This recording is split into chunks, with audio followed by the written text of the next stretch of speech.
Doop doop doop. Doop doop doop. Doop doop doop doop.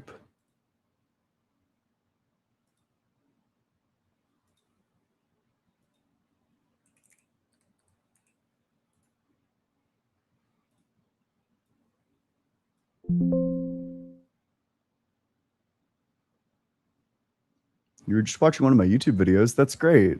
Let's go.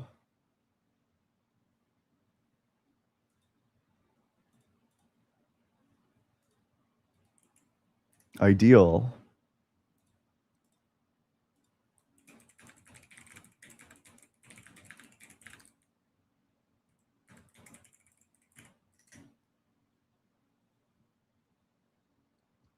I hope everyone's having a good day. I hope we're all having a good one.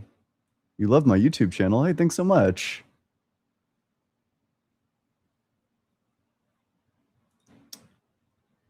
How's Ian today? Doing pretty well. Yeah, I'm having a good one. One thing that I've been doing as of late, I've been looking into arguments related to the eternity of the universe. One of the books that I have is called Medieval Discussions of the Eternity of the World, and it's a book that's about kind of like the history of thought with respect to that. And there's like a really interesting history where so you have like early people like Plato and Aristotle who defend. It's not super clear what Plato defends. He's typically interpreted as believing in an eternal universe, but um, it kind of seems like in his description of his cosmology that he contradicts himself in the Timaeus. But Aristotle pretty straightforwardly defends the existence of an eternal world. But for a very long time, people didn't have the works of Aristotle translated into Latin, but they did have the works of Plato. So they would have, or they didn't have all the works of Aristotle, rather, to be more precise. So there was like a lot of discussion about how to reconcile Plato's beliefs about the eternity of the world with Christian theology. And then in the 1200s, the works of Aristotle, specifically his physics, gets translated to Latin, and it caused a huge uproar among people because he defends the existence of an eternal world. And I don't know, people were pissed, but some people tried to defend it. Or wait, is there an echo? I hope not.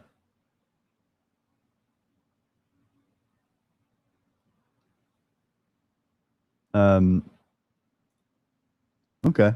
Well, yeah, if you're in that guest request box, if you want to debate this topic, if you think that God is real, then you're welcome to request to join. You got to be 18 or older. You got to believe in the God of the Bible, the Torah, or the Quran. And I ask that you have some sort of reason to think that God exists. If you want to learn more about philosophy, one of the most common questions with respect to philosophy is the question of how to get started with it all. But luckily, we're doing a book club. We're reading Michael Huemer's Knowledge, Reality, and Value. At this point, we're on chapter 13. You don't need to read all the chapters that precede it. Reading chapter 13 suffices. But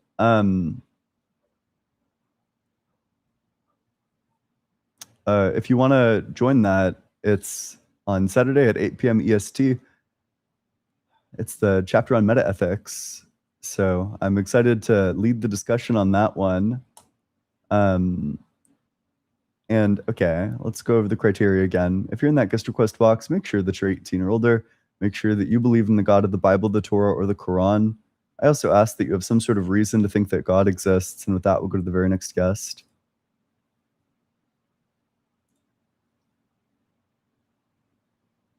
How you doing, bro? Hey, doing well. How are you? I'm doing outstanding. Sorry, you're how old? Let me turn the volume up. I'm 19. 19, sure. Yes, sir. And what religion are you? I'm Mormon. You're Mormon. What makes you Yep. think God exists? Well, I think that he made the sun, made the sky, he made the whole world. I understand that that's what you believe, but what's the evidence for that? I think even science proves that God exists in itself. Um, I think, um, yeah, pretty much. I think science pretty much even proves that there is a God, there is a higher being What question do you beside. think I just asked you? You said, prove to me that God exists. Specifically, what's the evidence that God made the sun and that God made the sky? Um, because I mean, the sun wasn't always there. The sun was um created. The sun wasn't always even in science and stuff like that. The sun was never always there. It was a change that happened. Okay, why would I think that the sun was made by God? Yeah, but who else could have made the sun? Like if Gravity, laws well, of that's physics, not.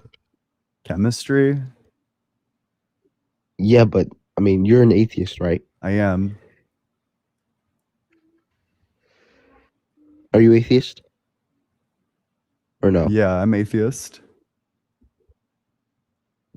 Oh wow. Well, like I said, the Earth had have been created Okay. because it was never. w- Yeah, but gravity So didn't let's create just the make sun sure that we're going in like a pretty linear way. Why would I think that the only place that the sun and the earth could have come from are God as opposed to things like gravity? because gravity wasn't always created. That's the thing. Why would I think that gravity didn't always exist? Well, science says that gravity never always existed. The only time Says gravity who? exists What part of is on science says Earth. that? Gravity was never a thing before the Earth, buddy. I don't know if you knew that. That's like profoundly stupid. Of course, it was a thing. Gravity exists in virtue of space existing. So, for example, the sun exerts a gravitational pull on us. All the stars that came before the Earth existed exhibit gravitational pulls on everything that's around them. Did you know that? Did you just learn that? If you're off the app, I can't hear you.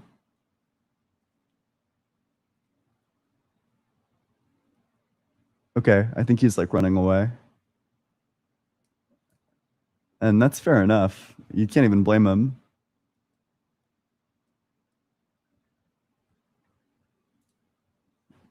I probably would run at a point like that too. I can't even lie. That's pretty devastating.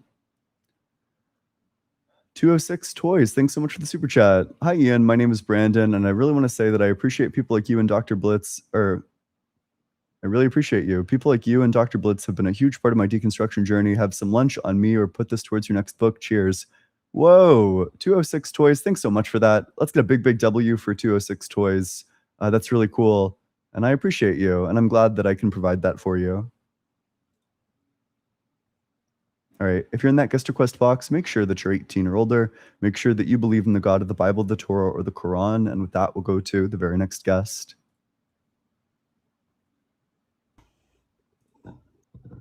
Hey, how's it going, man? Doing well. How about you? Yeah, I'm doing good. Yep. What religion are you? Muslim, Okay. And how old? 24. Sure. What makes you think God exists? Yeah, sure. So the argument that I um, think is true is the fine-tuning argument, right? Hmm. So if I want to explain it, is that there are constants, right, in the universe, and these constants lie in a knife-edge range, right?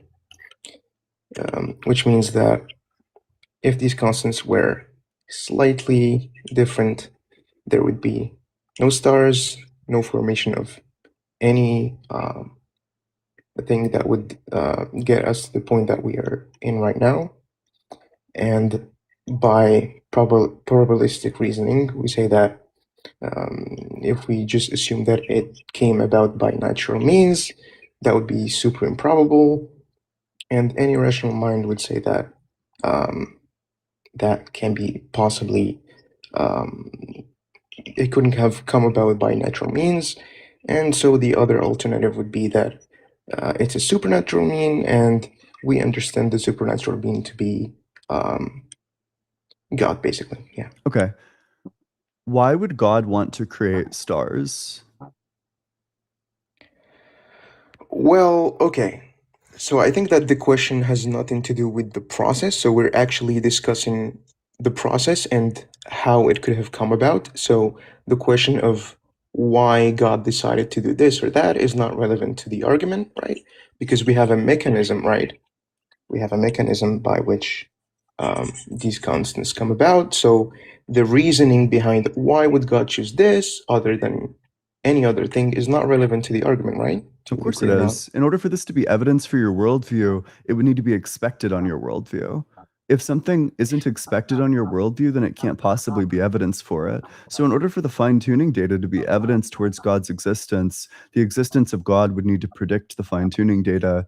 And you're saying that it's finely tuned for things like stars, structures, which I agree with. I mean, I think that it falls in, like, these constants do fall within a narrow range, such that if they were any different, there would be no stars. But why would we expect things like stars on your worldview? Why would we expect structures on your worldview?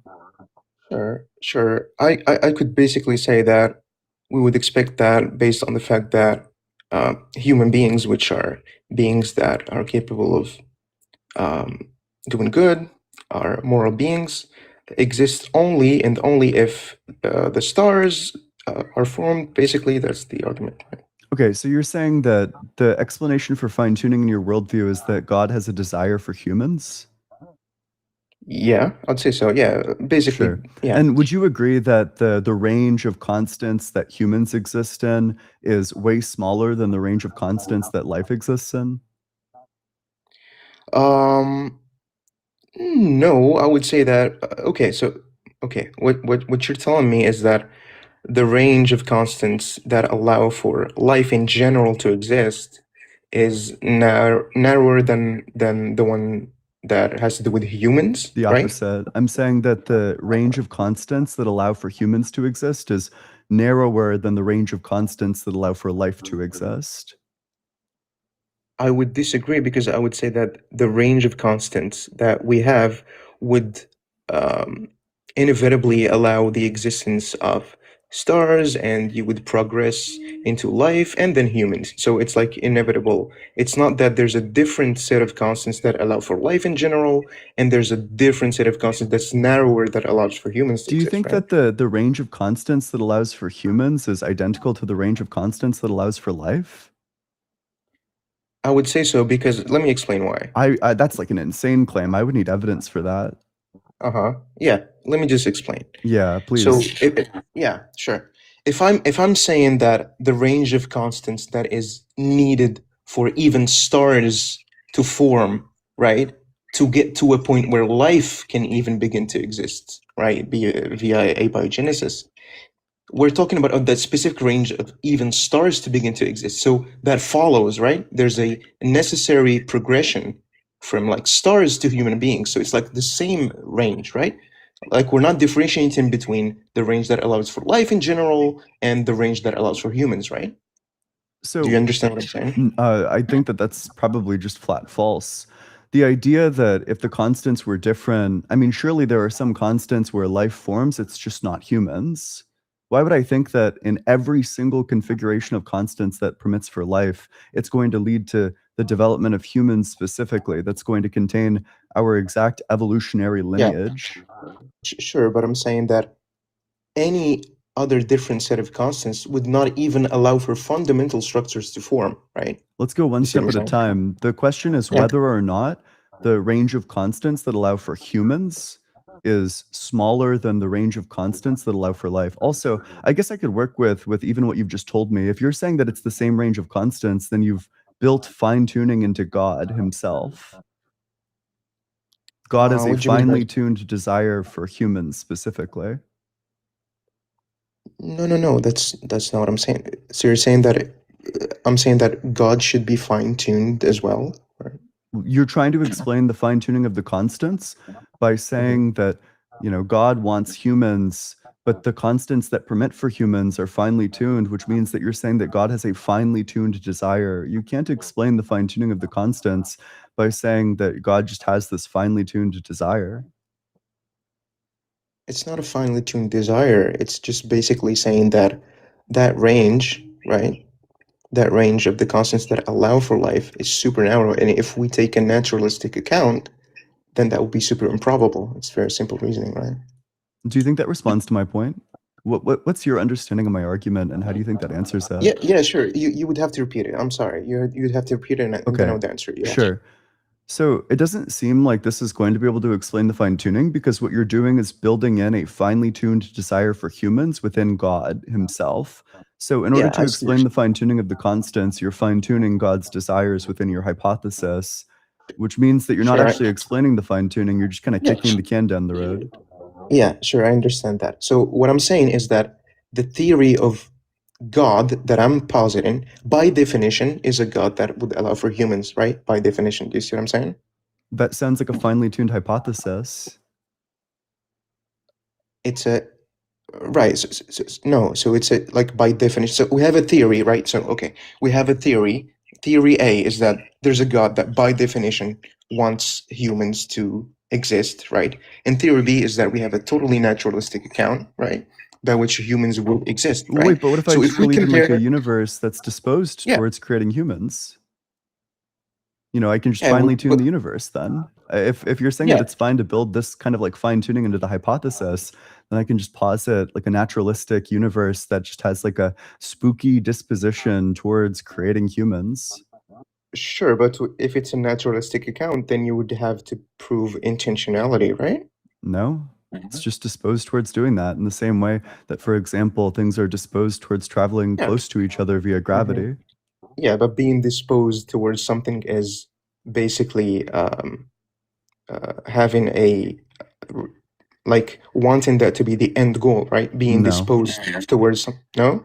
So being disposed towards something is not to have that thing as a goal?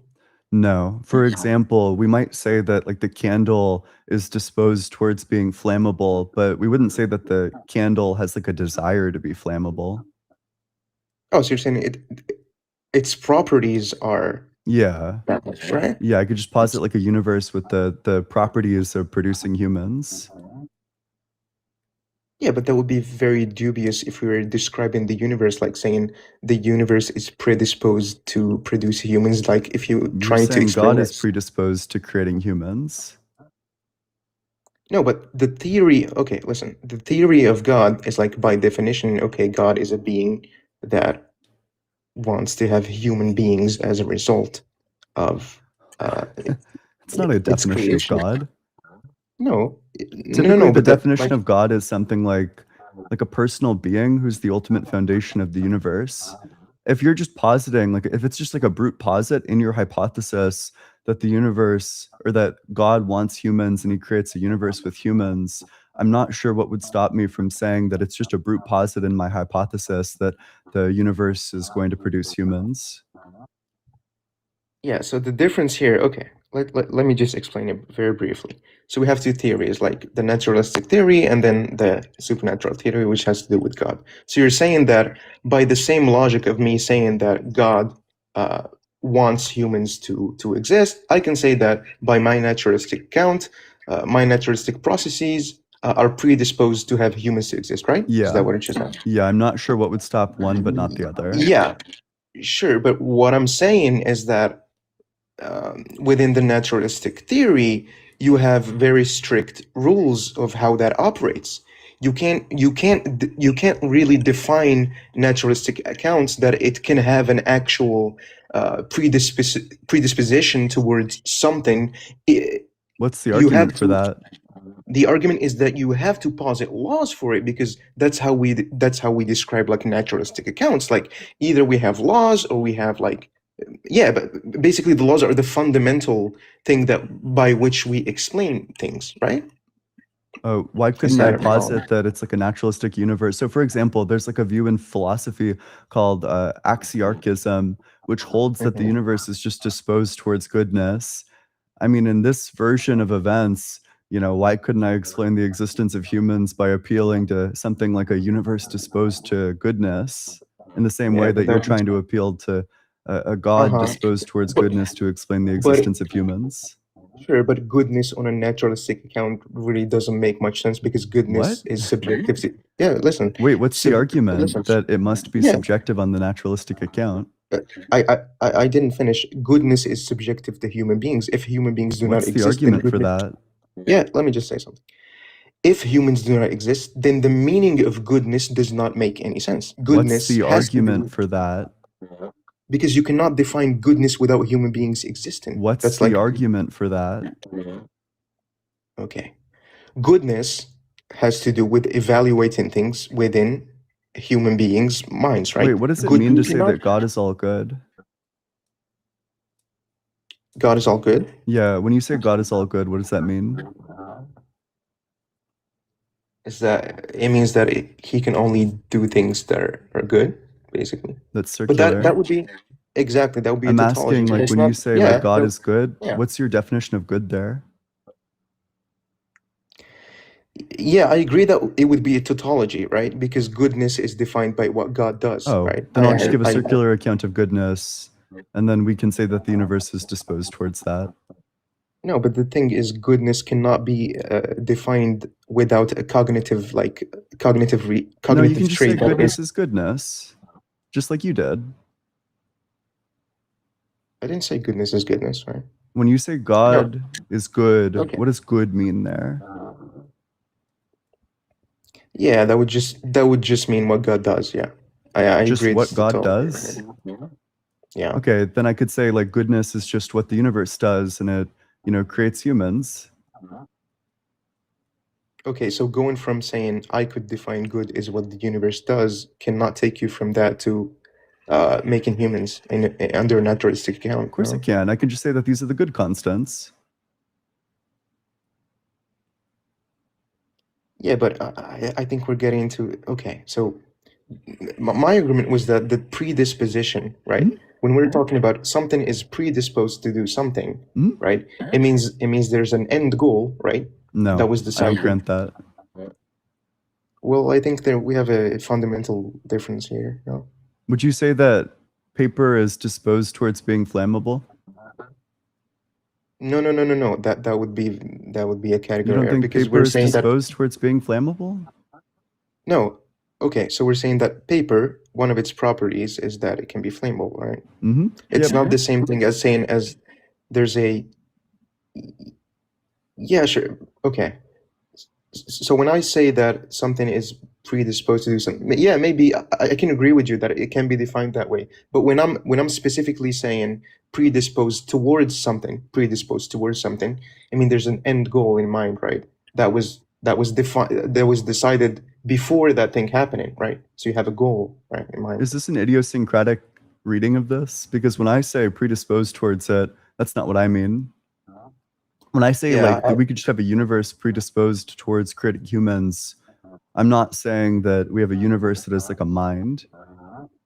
No. Okay, so when you say a naturalistic universe that is predisposed to creating human beings, are you saying that there's like predefined laws that before humans existed, there was something in mind before humans existed that made it No. like what are we actually talking about? Just so I understand. I'm saying that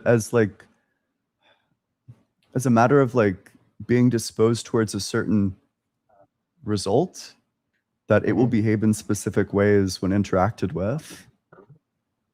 Yeah, sure, that's exactly what I'm saying. So humans were in But that mind. makes no reference to a mind. No. What I'm saying, humans were in mind. I'm not referring That's not to what I like. said. Uh-huh. So you I okay? don't I thought you understand. said that you agreed with what I mean by disposition, but then you said something that had to do with mind. That's not what I'm saying. Okay, let's just try to solve this problem. So when you say that we can say that a naturalistic universe can be predisposed to produce humans, it has nothing to do with having humans in mind before the process of creating humans. Yes, that's right? correct. Yeah, just as like a statistical law, it's going to produce humans. Statistical. Yeah. I'm not sure what you mean by like a statistical law. Just that there's like Right. probability to produce life all across the universe based on like laws but- of chemistry. Sure, yeah, sure. But it would be based on something, right? like you would have to explain it, like you would have to give a reason, like by the uh, like sufficient reason, like principle. No. Yeah, sure. I mean, the account for the laws of physics that's unified is just the principle of least action, that things travel across the path of least resistance, kind of in all domains of physics. So, for example, in the domain of, when you look at things like gravity, what's going on there is that things distort space-time, and then a body will just travel towards the shortest path. Mm-hmm. Yeah, sure. Okay. Right. Okay. So let me just rephrase the problem so we're not like spinning in the same thing, right? Yeah. To not waste time. Yeah, sure. Well, sorry, maybe I could Okay, ask you a question. Yeah, So sure. God has the power to create electrons. So if the constants were different, there would be no structures. I totally agree with you on that. Atoms wouldn't form, so stars wouldn't form, so the Earth wouldn't form, so the organisms that we see around us wouldn't form. I totally agree with all of that.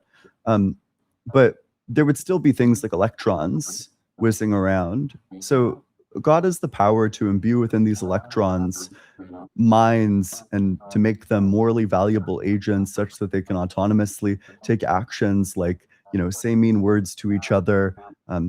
They can bond over their shared love of God. You Okay. can. So why would Are you referring to the paper Electrons in I Love? am? Yeah. Why would God prefer the world with humans over the electron in love world? Yeah, I've seen that. Okay, I understand what you're saying. So the issue here is that we're talking about divine psychology, the divine psychology issue for fine tuning, right? Hmm. But yeah, but what I'm saying is that um, let's put that aside. If we're just evaluating a world, right? We have theory A is naturalistic, theory B is non-naturalistic. The naturalistic theory does not have a predefined goal towards which it's going towards. If it does not have a predefined goal that it's going towards, then we would have to model that probabilistically. If we model that probabilistically, it would be a very, very low amount, like a very low probability. So if we compare that by Bayesian like reasoning, like probabilistic Bayesian reasoning, we would have one theory that uh, is that has a much higher probability based on the definition of who God is and what God wants, etc. Basically, that's what I'm Yeah, I saying. mean, unfortunately, this just really doesn't get around the issue, which is that in order for this to be evidence under the Bayesian framework for the conclusion that God exists, this specific form would need to be expected under the existence of God. But at the point in time when God can get everything that he wants from electrons and love, there's no reason to expect this or these constants. So, okay. So if you're trying to like poke holes in this theory of like God, I think by the same reasoning, I think I can make a stronger claim of poking holes in your naturalistic account and saying, okay, well, under this naturalistic account, it's super improbable, right? It's like super, super improbable. So if you want to, I don't want to say play that game, but like if you want to try to poke holes into the supernatural account, then your theory is much more like weak in terms of this same lines of reasoning, right? How does this respond to electrons and love? The problem is that we have no reason to expect God to want to create humans as opposed to creating electrons with consciousness that can love and make morally significant decisions. Yeah, but as I said, it's like this theory is defined, like by definition. God wants humans to exist. Yeah. Oh, wait, then can I just say I believe in a naturalistic universe that by definition has humans in it? Sure, but that's the issue because if Okay, you then have a I'll just do that. So I yeah, believe, I'm a yeah, yeah, yeah. naturalist, which just means that I I believe in a understand universe that has humans in exactly. it.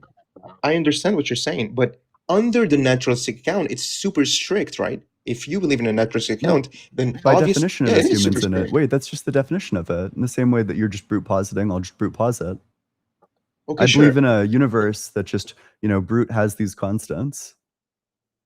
Yeah, sure. If you can say like my naturalistic account by definition allows for humans to exist, right? But the mechanisms of by which your naturalistic universe operates is by defined laws that The cannot have constants, that as a definition. wait, the constants are just that by definition. Are just what do you mean are just that? There's a mechanism by which they come into No, no, existence, the right? constants, no, the constants just are that way by definition.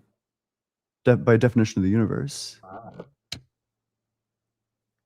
Yeah, I don't see how that's logical under a naturalistic account, right? I'm Because saying that what would be the illogical thing there? yeah, so what I'm saying, let me just summarize. Under a naturalistic account, under naturalism, right, we have laws by which we make predictions, right? We make novel testable predictions, and we can test those, and they should be like falsifiable, right? Do you agree? That's line of reasoning, right? Do you agree on Sure, that? that's fine. If we agree on that, then you cannot possibly say that, yeah, this is what we mean by naturalism, but at the same time, by definition, there's a predisposition to have like be like human beings that are good and that are Wait, moral. what would be the contradiction there? The contradiction is that the mechanisms by which the natural world operates, the principles that you put for naturalism do not allow for you to just posit something like that, yeah? And do you think that what you just said is a contradiction? I'm not talking about a logical contradiction, as in it's like the opposite of what I'm saying. Wait, so But then what's the objection? If it's not a contradiction, like why can't I do this? Yeah, so an issue with a line of reasoning is not always just contradiction, like by laws of logic. It can be an inconsistency, right? What's the inconsistency? Because I take an inconsistency to be a contradiction. Not really, no. Typically, that's what inconsistency refers to, right? Like if you want an example of this, Paul Draper recently put out a book on the problem of evil where he outlines two kinds of arguments for God's existence, or against God's existence, the inconsistency arguments and the evidential arguments. And the point of inconsistency arguments is that they're contradictory. Sure. I can give a very simple example by which inconsistency does not mean contradiction. Like I can say that we have like different testimonies. One is saying that this guy came out of work at 8 p.m. and the other guy is saying that he came out of work at 10 p.m. These things are not contradictory because contradiction means something is opposite, right? Those two Like things we're are saying- contradictory. They couldn't both be true. Yeah, you're right. You're right. Yeah, you're right. Yeah, you're right. Because I was thinking about contradictions as in something in its opposite, like P and not P. Like yeah. I agree with you. I just Okay. I'm not sure. Where does that? Yeah. Let's go back to the Okay. yeah. I got a So, bit lost. in terms of I guess like another objection that I might be able to raise. Well, first of all, I'd probably point out that this doesn't really seem to be.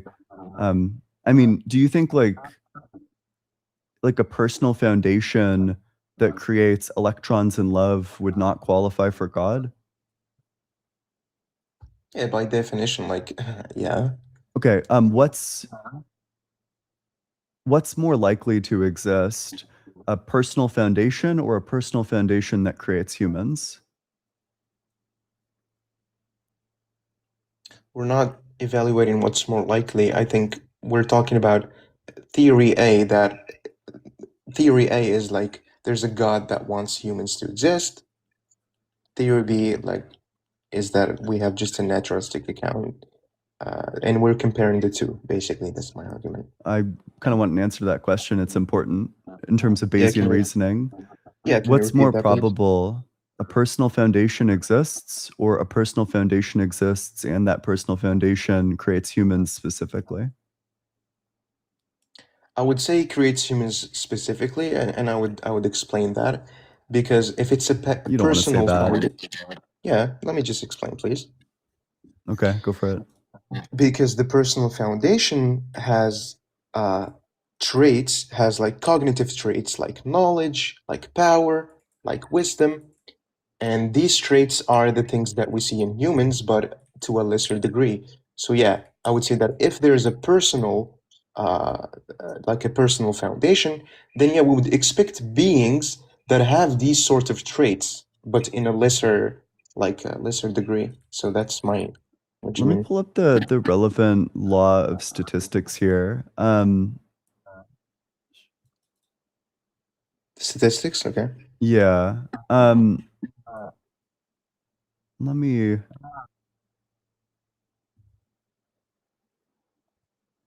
Sure. Okay. So let me get this. So, okay. I think the law is something like this. So the probability of A times the probability of B, Mm-hmm. or no, sorry, it's what is it? It's A given B. I'm trying to remember what specifically the law is. Can someone in chat drop it? I know somebody here is gonna know it. P, A, and B, right? Oh, sure. Okay, wait. So here's the yeah, I found it. P, the probability of B is less than the probability of B, More than the probably B, or more yeah, than. no, it's more than the probability of B given A. Uh-huh. Would you agree with this? Well, yeah, you would have to tell me what B and A are. You don't think that this is always true? Or I guess I'll caveat this by saying Mhm. it's greater than or equal to.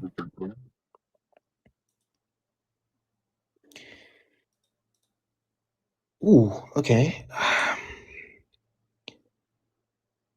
The probability. Okay, let me give an example. The probability of the universe being governed by laws is greater than the probability of the universe being governed by laws given the existence of a human beings. Can you say it Uh, again?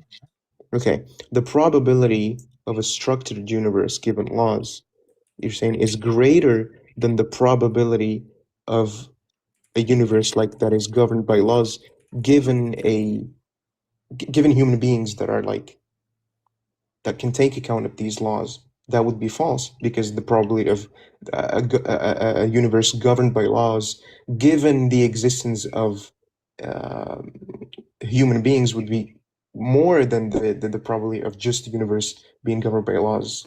I'm sorry. Maybe just like a third time. Can I get this like concisely? So the probability. Okay. What would B and A be in this circumstance?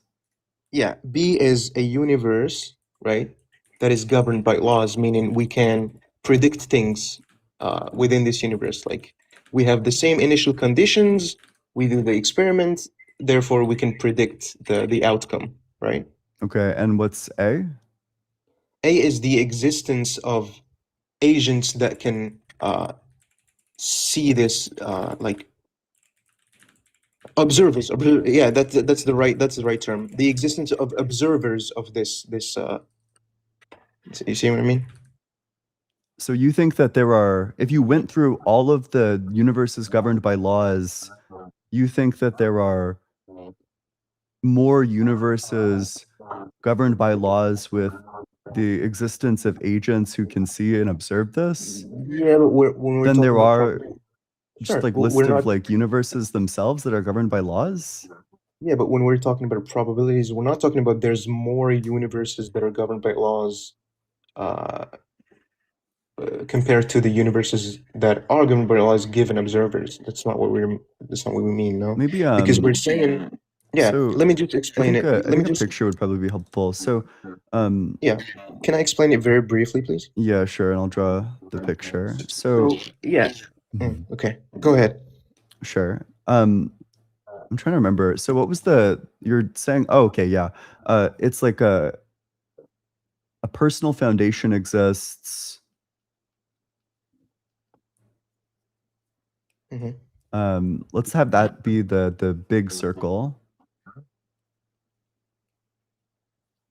Okay, so we have Personal foundation. This circle is just like a personal foundation exists. This just represents like all the worlds where a personal foundation exists. Would you agree that the worlds with a personal foundation that creates humans is a subset of this? Uh-huh. So then this would go, I'll shade it. Okay, so like in the center, we have the worlds with a personal foundation that exists that creates With humans. observers. Yeah, you're gonna say that's the world with observers. So the other one is like wider. So that would be true. Like PB is like higher than PB given A, right? Okay, sure. But then earlier you said that the probability of Yeah. But I'm trying to explain why that's not what I meant. So let me just that's why I told you. Let me explain it very briefly.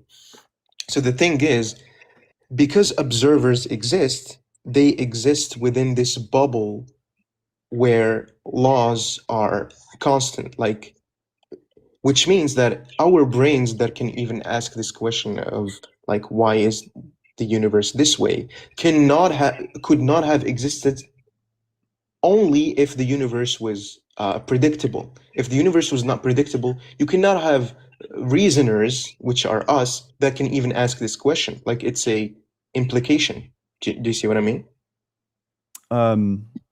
Maybe, although I'm not really sure the relevance of this or how this interacts with the argument. Just to make sure that I'm understanding where we're at, would you agree that the probability of a personal foundation existing is strictly greater than the probability of a personal foundation existing and that personal foundation creating humans? You know why I would disagree? Because for me, a personal foundation implies the existence of observers, like by definition. And I told you why. I told you. Yeah, what's I the told you why. argument that Because, every single personal foundation, that it's like a logical impossibility for there to be a personal foundation who doesn't create observers? Why would that be a logical impossibility? It's not a logical implication like by strict laws of logic, but I would say why it's consistent, right? It's consistent because when we say that there's a personal foundation, what we mean by personal foundation is that it has traits, uh, it has traits of cognitive reason, which means like, for example, power, knowledge, wisdom. All of these are like cognitive traits, right? Cognitive traits that are traits of the mind.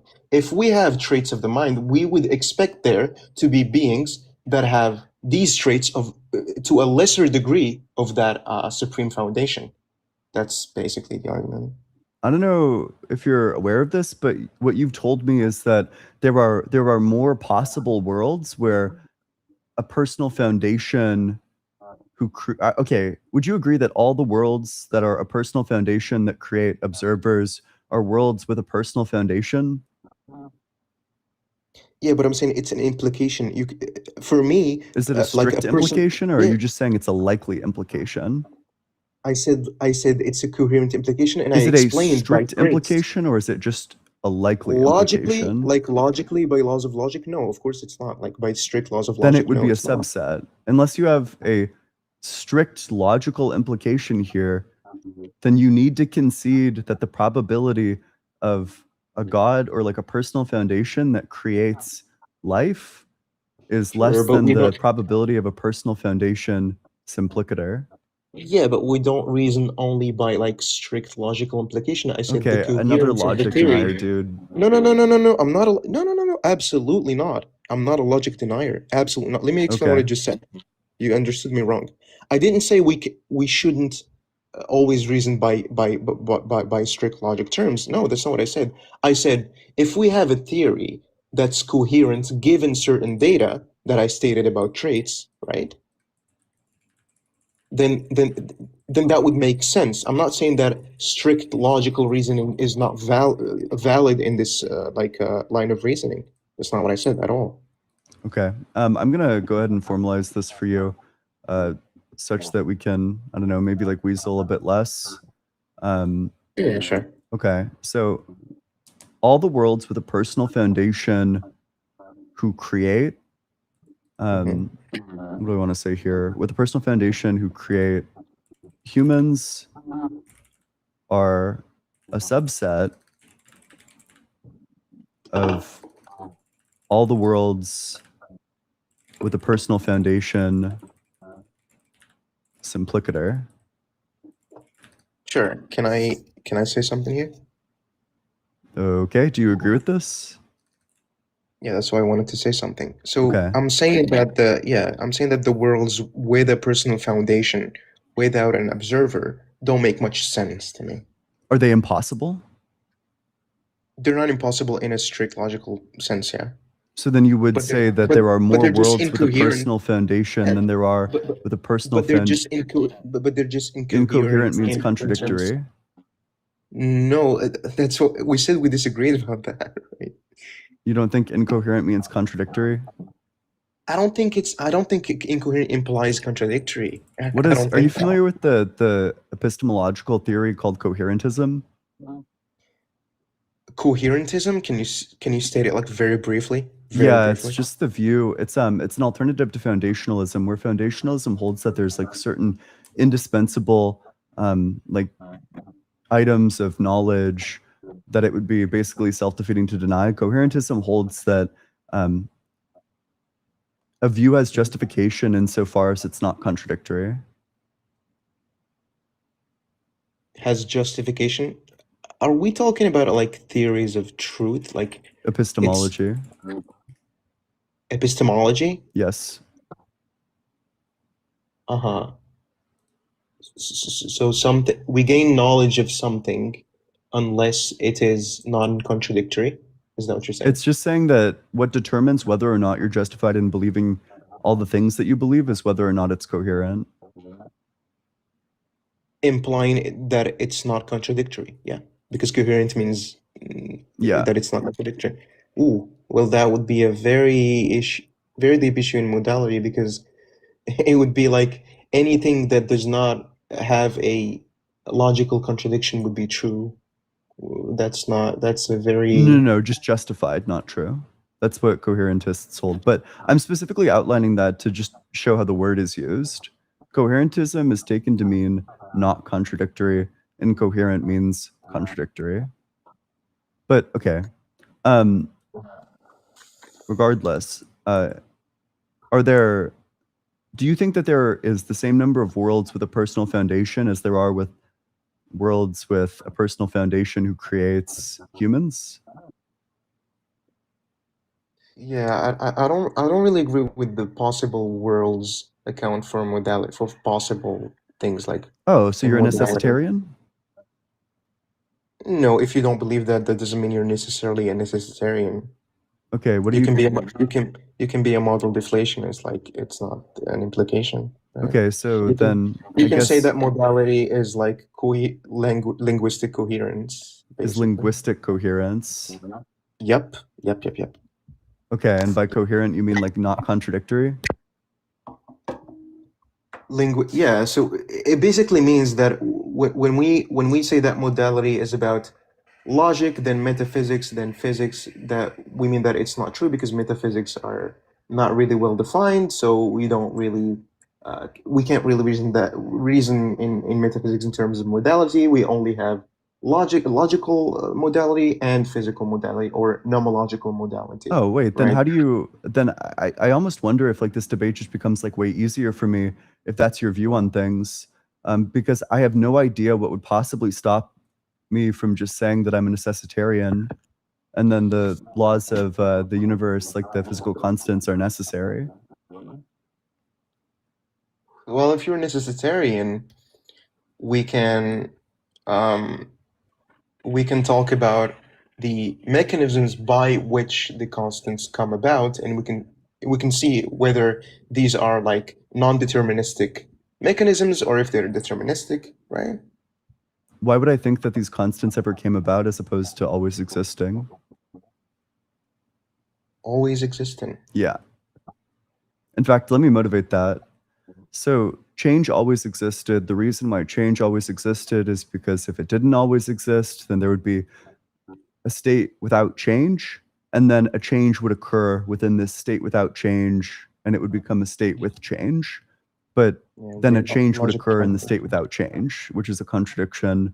So change must have always existed. If change exists, then time exists, so time must have always existed. We know from general relativity that time is connected to space inseparably, which means that we know that space-time has always existed, which are some of the fundamental fields of the universe. So that means the universe must have always existed too. No, that's not.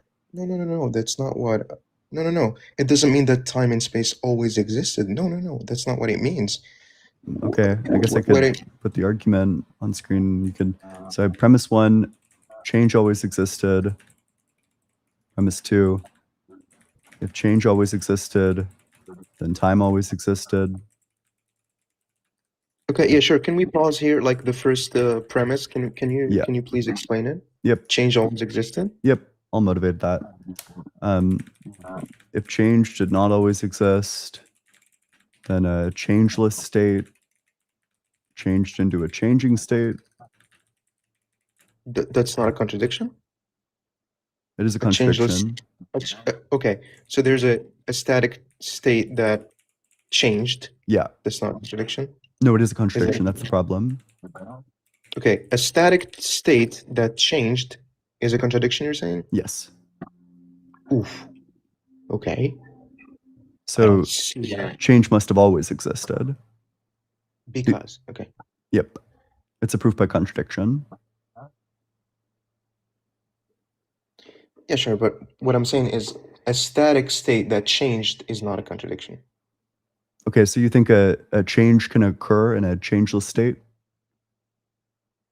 No, I'm saying if okay, a static state can't change. That's all I'm saying. You agree that a static state cannot change? Nope, I'm saying a static state can't change. It can? Can, yeah, can. Yeah, okay. But would you then agree that you have a changeless state and a change occurs? No, that would just mean that there's a state there's a static state that change. It doesn't mean that there's a changeless, because changeless by definition is something that it doesn't change. Yeah. So we're defining, it's just a matter of definition. No, but just so I understand what you're saying. So do you believe that time always existed? Is that what I'm? Yes.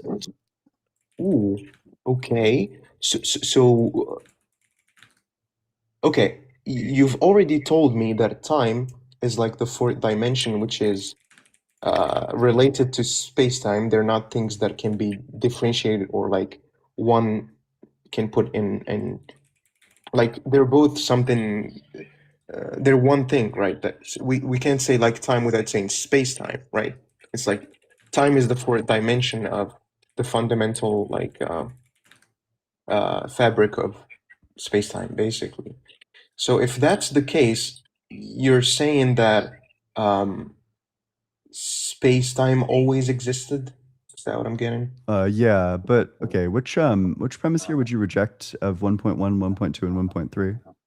No, very briefly, if I kind of agree with Hawking's non-boundary proposal, which says that actually time came into being. Like, Okay. So I would have an issue with you saying that space-time always existed just based on the fact that.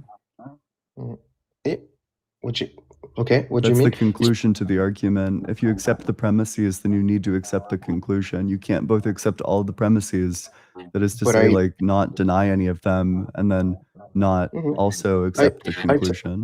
I totally agree. I totally get it. But we've already like debated the fact of you saying a changeless state. I said just a static state because the changeless by definition is something that cannot change. So your premise or the explanation of the premise is just a tautology by definition. Then you would agree with Changeless. that because tautologies are true. Exactly. But what I'm saying is that you can't say changeless. You should say static. I'm not going to change the words. I'm sorry that you don't like the words that are there. No, These no, are the it's not words that I that are don't- present in the argument. No, dude, just listen to me. I'm not saying that I don't like the words. I'm saying it's not valid. You should replace It's not changeless by valid? static. You think that should it replace- doesn't logically follow? Nope, that's not what I said. What you're saying, if it's a tautology, then obviously it's always true. Obviously. If it's Okay. a tautology, then it's obviously always true. But what I'm saying is that when you're stating this thing, I don't agree with you. Why? Because you should say a static state, I'm not not a going to change the changeless. words of it. You can reject a premise if Okay, you disagree with it. sure, if you don't change it, then of course I totally agree. It's a tautology, yeah. Then you would agree that change always existed. Not really, yeah, because I don't agree with the explanation of the premise, yeah. So Because which why premise that are you makes it rejecting? change. Because if you don't reject any of the premises, then the conclusion just follows. Yeah, obviously, but I'm saying I contest premise one because your explanation of it, you're saying if change did not always exist, then a changeless state changed into a changing state. But I don't agree because here changeless should not be there in the explanation of the first premise. Did change exist in the state without change? Was the state without change changeless?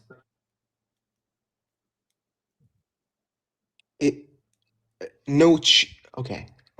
Let me just so that state if we say that that state is changeless, obviously by definition it cannot have changed by Okay, definition, so you agree with right? premise one. Yeah, but let me tell you the issue. I said by definition, if you're saying there's a changeless state, if you're saying that like by definition a changeless state cannot have changed, but what's your reasoning for saying that there was a changeless state? Because That's if my reason. change began to exist, then that means that there was some state where it did not exist.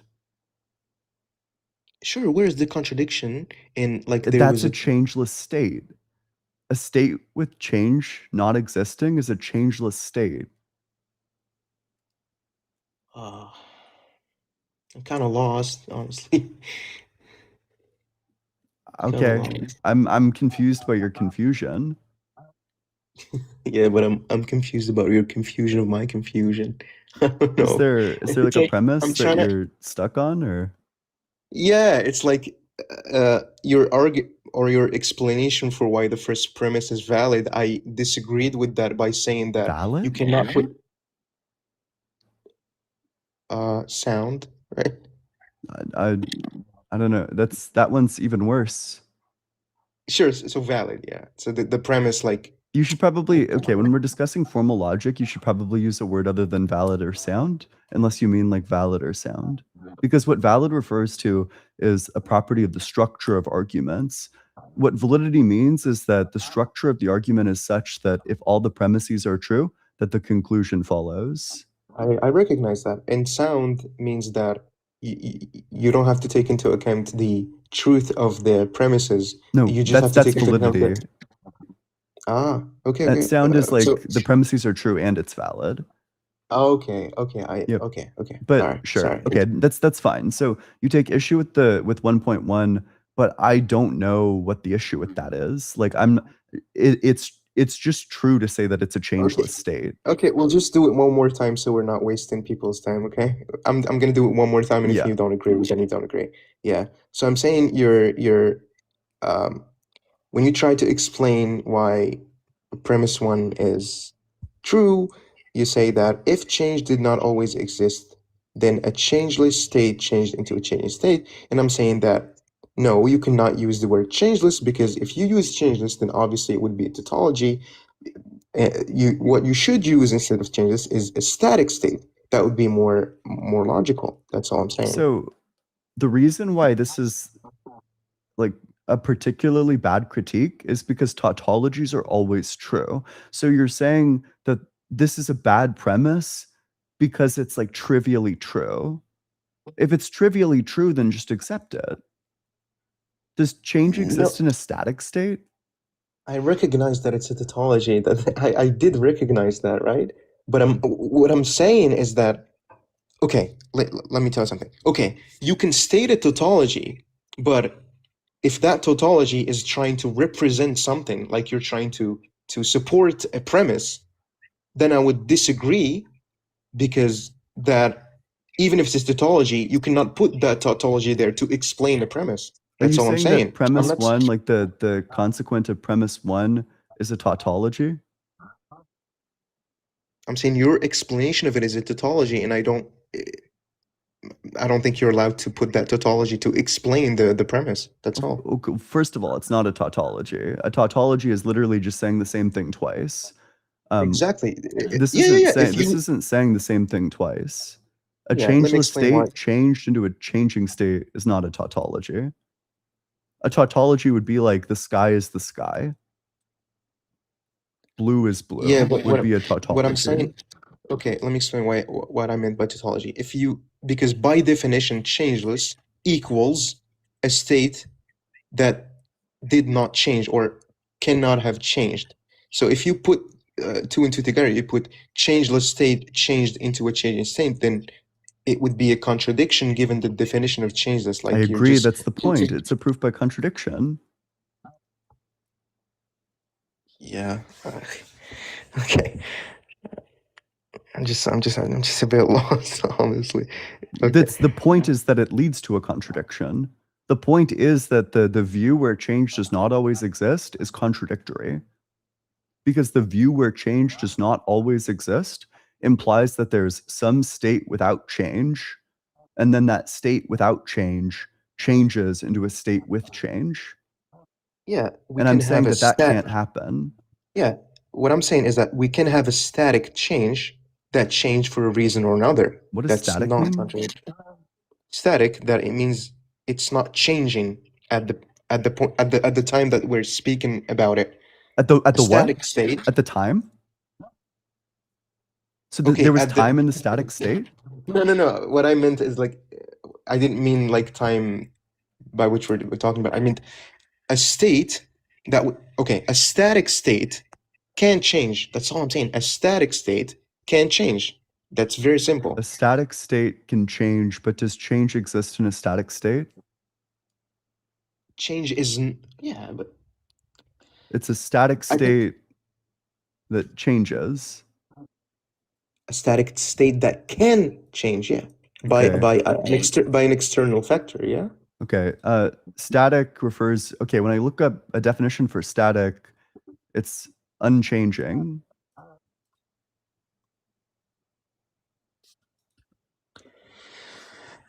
At the time, yeah. At the It's what? not changing at the time. It's not changing At the like time? So time existed? at the state at which we're describing it. Sure. So then time existed before change existed?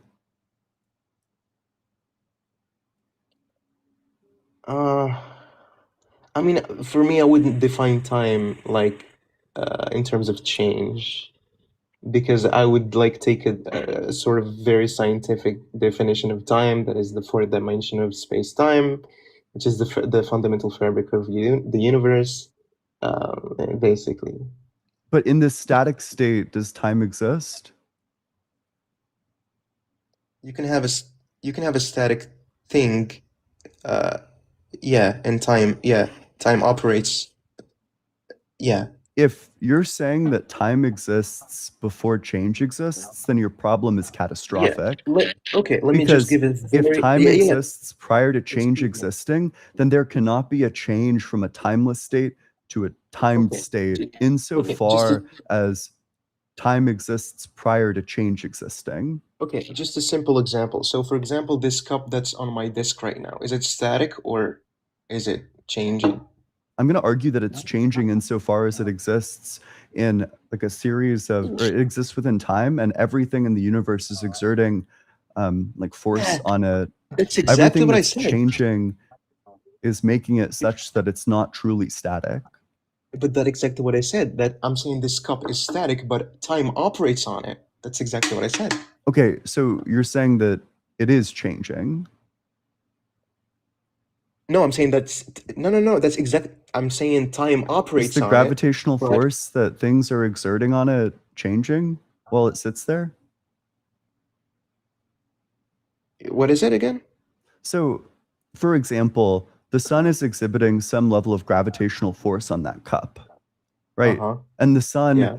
is losing mass constantly. So as the Yeah, so that's sun loses change. mass, Yeah. there's I would less agree, yeah, force that's- that gets exerted on the cup. Yeah, I would agree. Yeah. That's So that's a yeah, change in the cup. for sure. Yep, I agree. Yeah, totally. Okay, so change occurs in the static state. of the cup. Sure, yeah, I agree. Yeah. Then the static state is not equivalent to a state without change. Which means that change always existed. Yeah, Yes. okay, I agree. Okay. I agree. Yep. Totally. Yep, that's my argument. Yeah, totally. I agree. Okay, let's finish the argument, please. I agree. Sure. So then if change always existed, then time always existed? Sure. Oh, fuck. I wrote the wrong conclusion. It's time always existed. And Let me then just. if time always existed, then space-time always exists.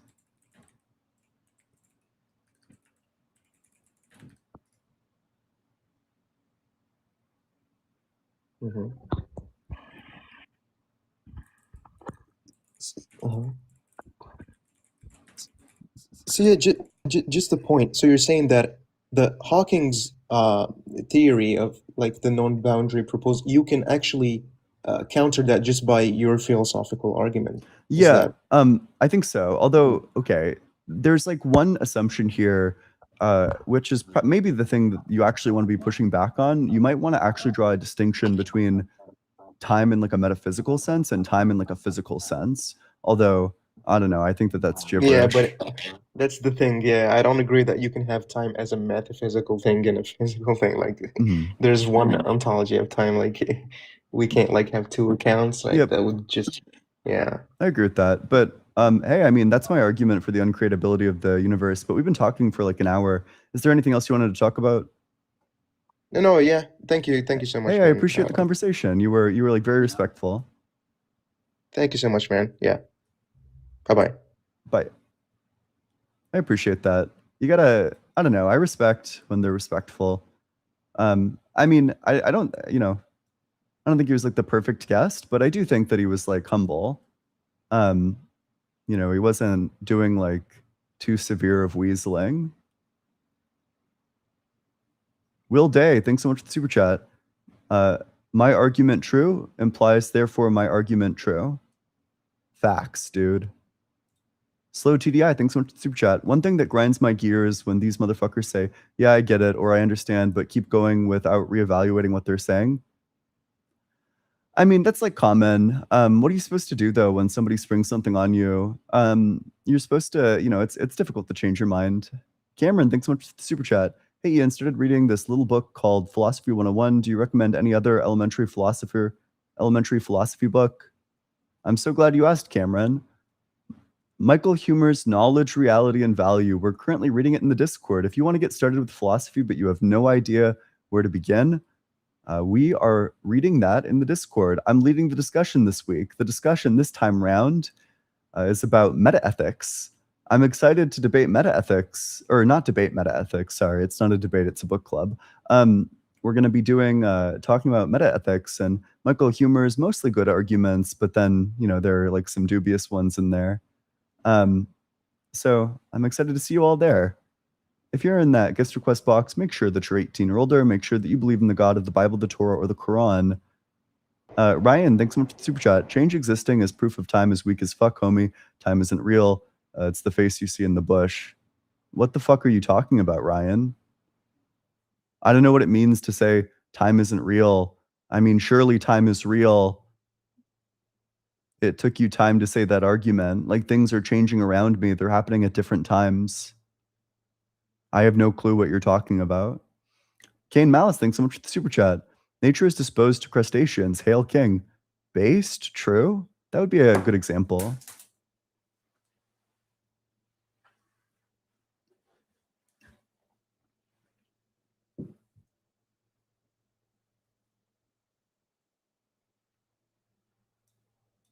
Okay, with that, we'll go to the very next guest.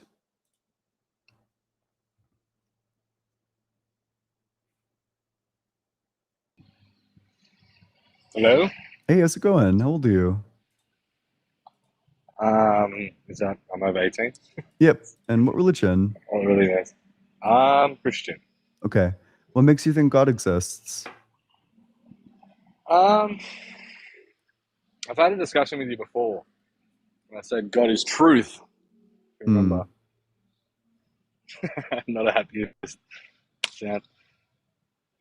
I'm can I start with that? pessimistic. So, about? If that's the way Oh you yeah, my started, I'm conversation. probably going to be like pessimistic towards the view. But sure, I'll let you lay out what you want to talk about. Well, do you think truth exists? Yeah, I think truth exists. Okay, that's good. Could you conceptualize a world where the Bible's just a story? Yeah, I can certainly imagine one where, it's like it makes like a lot of claims that are false, if that's what you're asking. Yeah, What's false? not true. Or, like, what's false in the story? Well, first of all, what you asked me to do was conceptualize it. But if you want me to tell you some things that are false within it, yeah, it makes certain claims about the world around us and it just gets them wrong. In Leviticus, it says that rabbits and rock badgers chew cud and they just don't. It's kind of like catastrophic that God is Yeah, getting like basic biology can facts you? wrong. I said, can you conceptualize it from a story point of view? I don't even know what What's that's totally asking me to literal? do. Like you're taking it totally literally, yeah. How are we supposed to evaluate it? Well, it's just like asking, is Harry Potter real, as opposed to like, what's the meaning from it? Do you think God is literally real, or do you think it's like useful?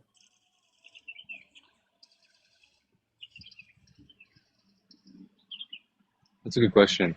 I think it literally means the word truth. Because true means is the case, and you're saying a lot of what's in there isn't the case. The moral and story is you're taking the literal. Like if you talk about Harry Potter, is Harry Potter real, or did this thing happen in Harry Potter, as opposed to what was the point? Do What you was the think point of that that story? do you think that God is literally truth? I think it's the best conceptualization of it. It's not even clear to me what it means to say that God is truth.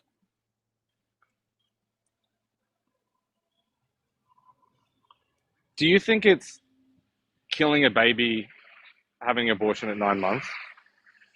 What a wild pivot. It's Do kind you of on have point. We're talking about the God debate. I Would you mean, call that? Would you call that killing, or what would you call that? why are you pivoting? Because it just proves the point. Are you here to have the God debate, or are you here to like run to like a different debate that you feel more confident on? No, that's the point. Could you Like, would you could you call that demonstrate killing? like the relevance of this to God? Well, Just to make sure I that would we're not argue like that. derailing? Well, I'd argue that you're replacing God with yourself. So when you remove God, remove the acceptance of truth, you become the You think I don't center of accept truth. Truth? Of course I accept Is an truth. I just abortion don't at 9 think. months? Whoa, wait, sorry. Is Why an are you abortion at 9 months? Is dodging? that killing? I don't know Well, why that's you're just dodging. is I'm it? not gonna fall for You're it. dodging. You're Yeah, dodging, I bro. think. Well, Is an abortion at 9 months to be killing? clear, I think all abortions are killing. It's a question of whether or not it's justified. But of course, this is the God debate, not the abortion debate. I appreciate that response. I appreciate that. I thought you'd sidestep that.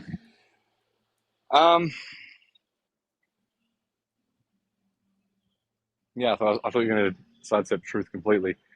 So, do you have any problem with that? If you said God was truth? I still don't know what that means. Typically, when people talk about God, people use like personal pronouns for him. They use words like he and him to talk about God, indicating that whatever kind of being God is, it's some sort of like mind. It's like a person of some sort. Additionally, you can use God in the same way that you use titles. God is a title in the same way like senator is a title. You can say the senator of, and then a specific place. You can say, hello, senator, good evening. There's in every single way that a title functions, God functions as a title. So from that, we can determine that God is the title of a person of some sort. So I don't think that it's in line with linguistic practice to describe God as being truth. Well, it's defined as the ultimate reality. You define it as the ultimate foundation, but then also add a person to it, right? Yeah, because that's how the word is used. Like God is used and referred to with personal pronouns.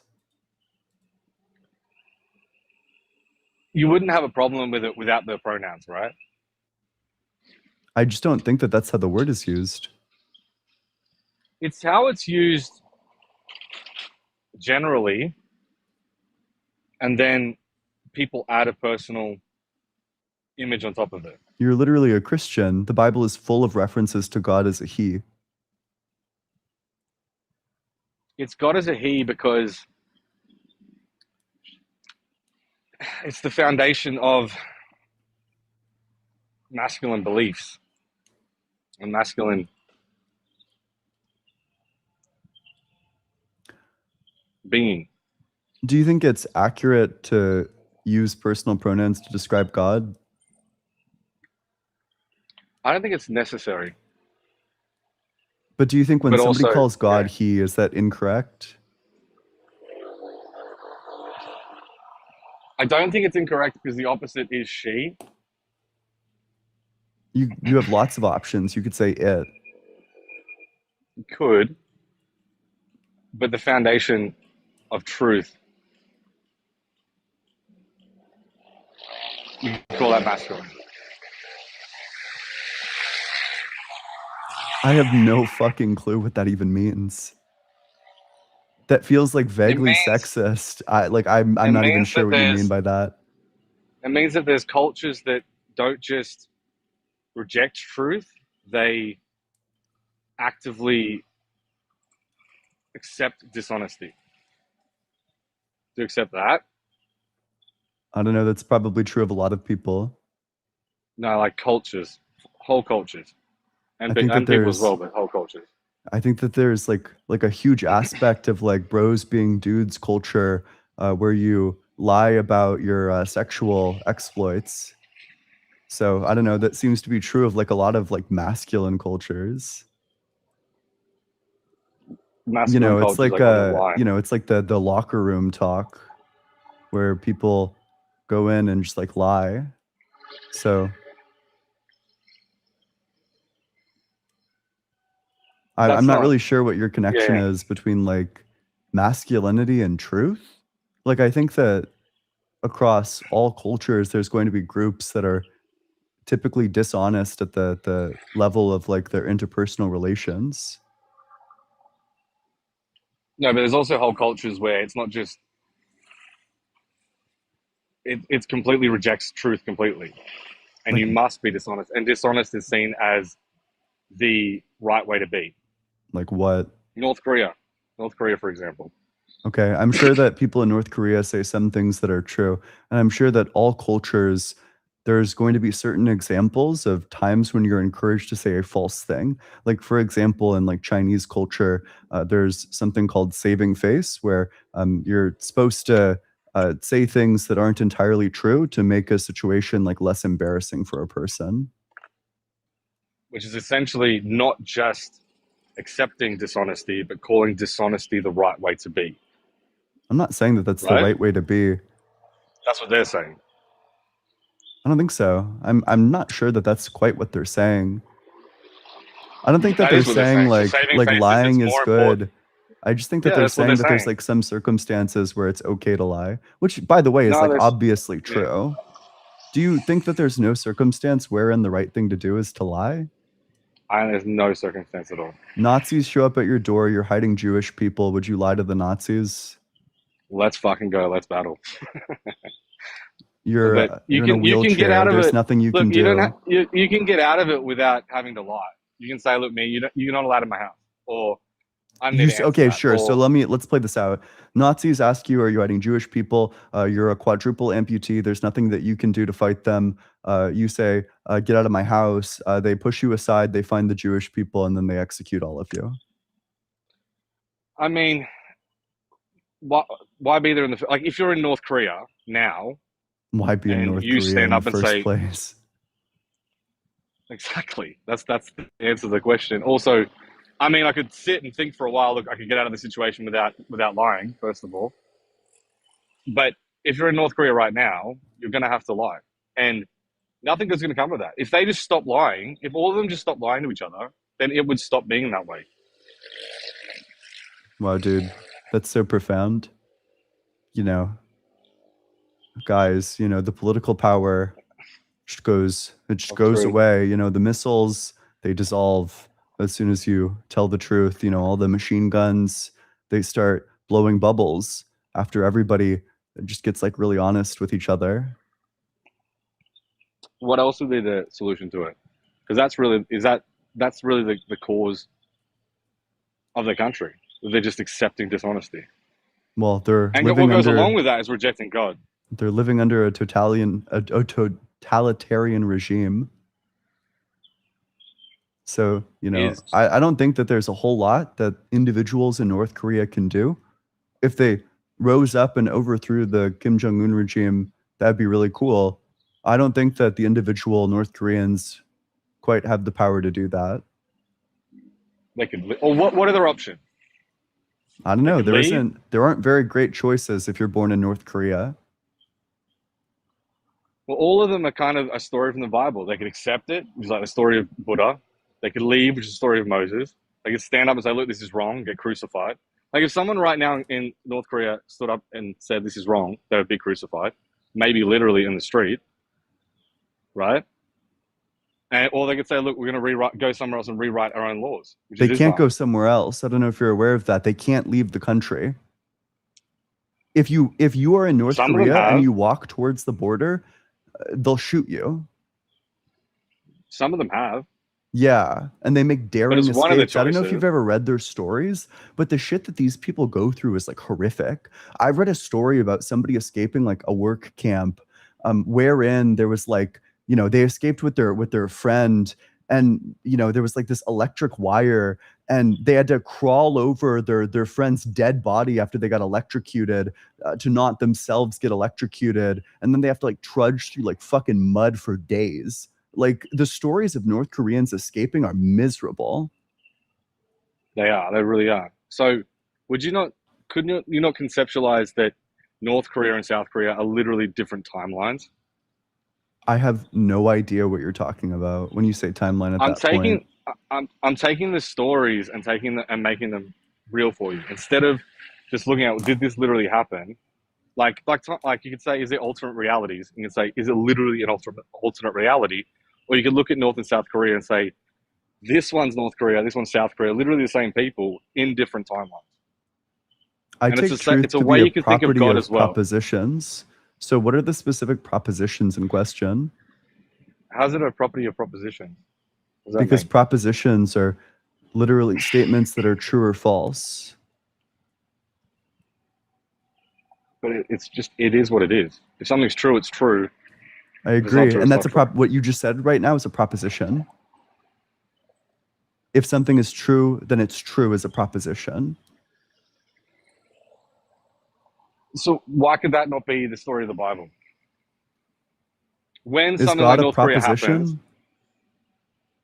God is just truth. Like accepting is truth, he a proposition? Accepting reality, not a proposition. It's just truth itself. Is God the Holocaust? The Holocaust is denying truth. It's like, but you said God is ultimate reality. Is God the Holocaust? The Holocaust was a result of the situation that was there. Is God the Holocaust? God's truth. Is God the Holocaust? Did the Holocaust? God's just truth. Is it true that the Holocaust happened? Yes or no? No, God is true. Yes or no? Well, how are you? I have no idea how you're separating them. Or no? No. Is truth. God is not the Holocaust. God's not the Holocaust. God is truth. So is God not reality? It's true. Wait, it's true sorry, is God reality? God is truth. Is God reality? And the ultimate reality. Yeah, well, it's reality that the Holocaust happened. And is the Holocaust within reality? Yes. So if you're facing the Holocaust like right now in North Korea, is that correct?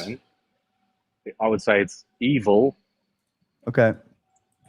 Let's get very linear. So if it's accepting reality, so if the people in North Korea said, "Look, okay, this is not good," what are our options? God is reality. reality includes, or I don't know, the Holocaust is a part of reality. Therefore, the Holocaust is a part of God. Okay, would you reject premise 1 or premise 2 here? I wouldn't reject any of them, man. Do you accept that the Holocaust is a part of God? Yes, I would. Okay, is God all good? No. God is. Then you reject the Bible. It says in the Bible that everything God does is righteous, that he's perfectly just. Well, just let me think about that for a minute. It's not rejecting reality. So the Holocaust happened, but it's not rejecting that. So I'll bring it back to the example. The people in North Korea, they're rejecting that. Okay, either I could leave somehow, or it's rejecting that this person in charge is God, Do you think God is and perfect? accepting there is a truth.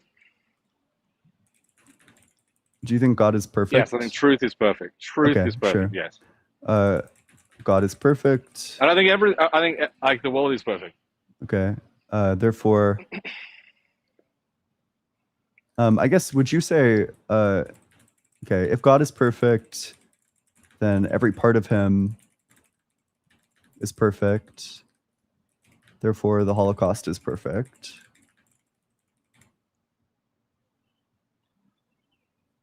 Yeah. I'd say the Holocaust is true. Is it perfect?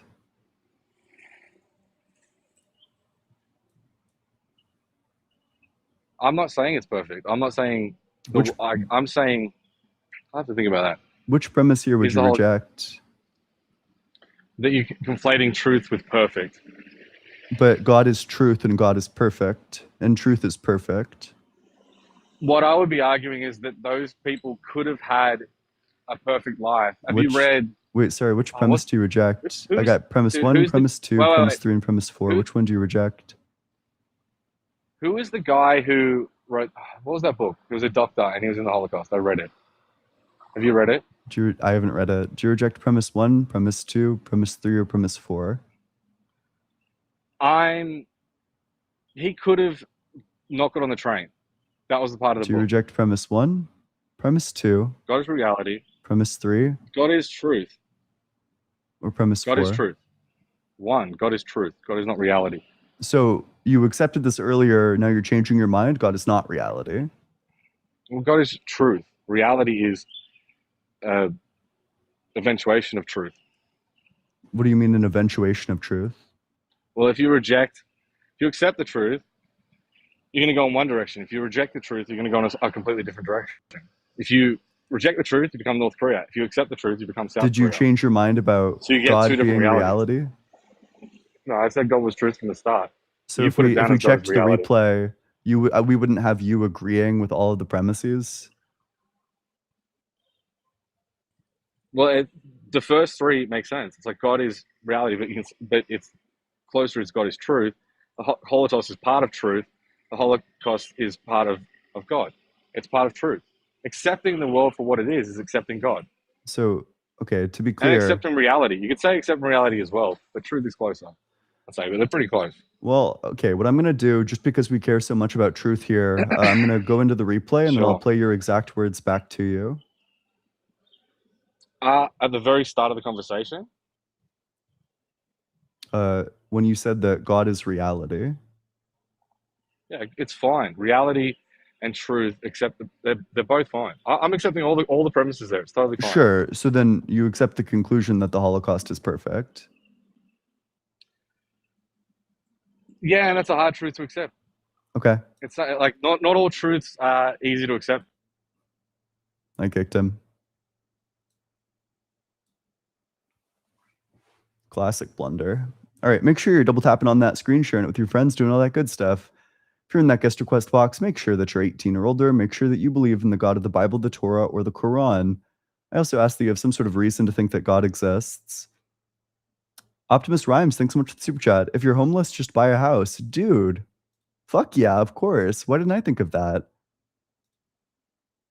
Slow TDI, thanks so much for the super chat. Bro just snapped his ankles. True. Oh, wait. What am I? Reverend Nate, thanks so much for the super chat. Member for 1 month. Cool, Corey. What authors are we shit talking next in book club? It's the same author every week. You already know. It's Michael Humer. At least it's been a rough couple of weeks for Michael the last few weeks. But I think that we're coming up on, like, I have critiques of his meta ethics, but I think that most of the arguments that he makes are really good in the meta ethics section. I think that coming up, like, I think his veganism stuff is, like, very true. It's, like, obviously true. I think his section on deontology is, like, pretty good. It's been a bit since I've read it, though. The section on, like, the obligation towards charity is very good. It's extraordinarily relevant. Probably the single most relevant problem in current ethics is, like, the stuff in, like, the section of obligation to charity. It's all, like, the Peter Singer stuff, the effective altruism. Reverend Nate, thanks so much for the super chat. They just need to stop lying to each other and everything will be fixed for them. Sounds about white, Dave. What an awful thing to say. That's true. Relax with Russell, ASMR. Thanks so much for the super chat. Hey, Ian, thinking about your argument for change, and it doesn't seem like you're saying necessarily that time is change. My understanding that you're saying time is the grounding of change. I don't take a stance on that. Specifically, what my claim about change is that if change exists, then time exists. There's kind of two views. There's the view that change is grounded in events, or sorry, that time is grounded in events, that we have these events and that time just is like specific measurements of events, like the duration that certain events take. And then there's the view that time is like a substance. It's like a container wherein events can take place or not take place. An interesting question in this regard is like, okay, could there be a time that passes and nothing changes? Like nothing inside the universe changes. Could that happen? If that could happen, then time is not just change. There's like time is like a container that events take place in. But if that's not possible, then time must reduce to events themselves. All right. Let's make sure that you're double tapping on that screen, doing all that good stuff. If you want to join the book club, we're reading Michael Humer's Knowledge, Reality, and Value. Make sure you join. It's the chapter 13, the chapter about meta ethics. That will go to the very next guest. It's Saturday, 8 p.m. EST. Hey, how's it going? Hi Ian, mate. How you doing, bro? Doing well. How old are you? I'm 30, mate. I'm definitely over 18. Thanks for the time as well, man. I'll try not to take up as much time as your the guest before the last one. I know it was about an hour. Give Yeah. somebody else a shot to jump in as well. But no, thanks for taking the time, bro. I really appreciate it, man. Yeah, hey, no problem. Yep, how old are you? Or sorry, you said 34. I'm sorry. You already answered that No, I'm question. 30, not 34 yet, Fuck, but I'm sorry. getting I'm there. I'm like aging you up. That's my bad. How old are you? I'm 25. You're 25. Okay. Well, you're smarter than me when I was 25, I tell you that. Hey, that's very sweet of you to say. When But did you start getting into this? in college, I did competitive yeah. debate in college. Did you grow up religious or? A little bit. Yeah. I was Christian, but kind of the thing that brought me away from it was that I didn't think that it made logical sense. That's kind of where I come with all of this, is that I think that our beliefs should be I think our beliefs should make logical sense, and if they don't, then I think that we should change it and adopt different beliefs. How old were you when you kind of started developing that? sort of I viewpoint? left Christianity when I was like 12 or 13. Oh, so really young. Yeah, relatively, yeah.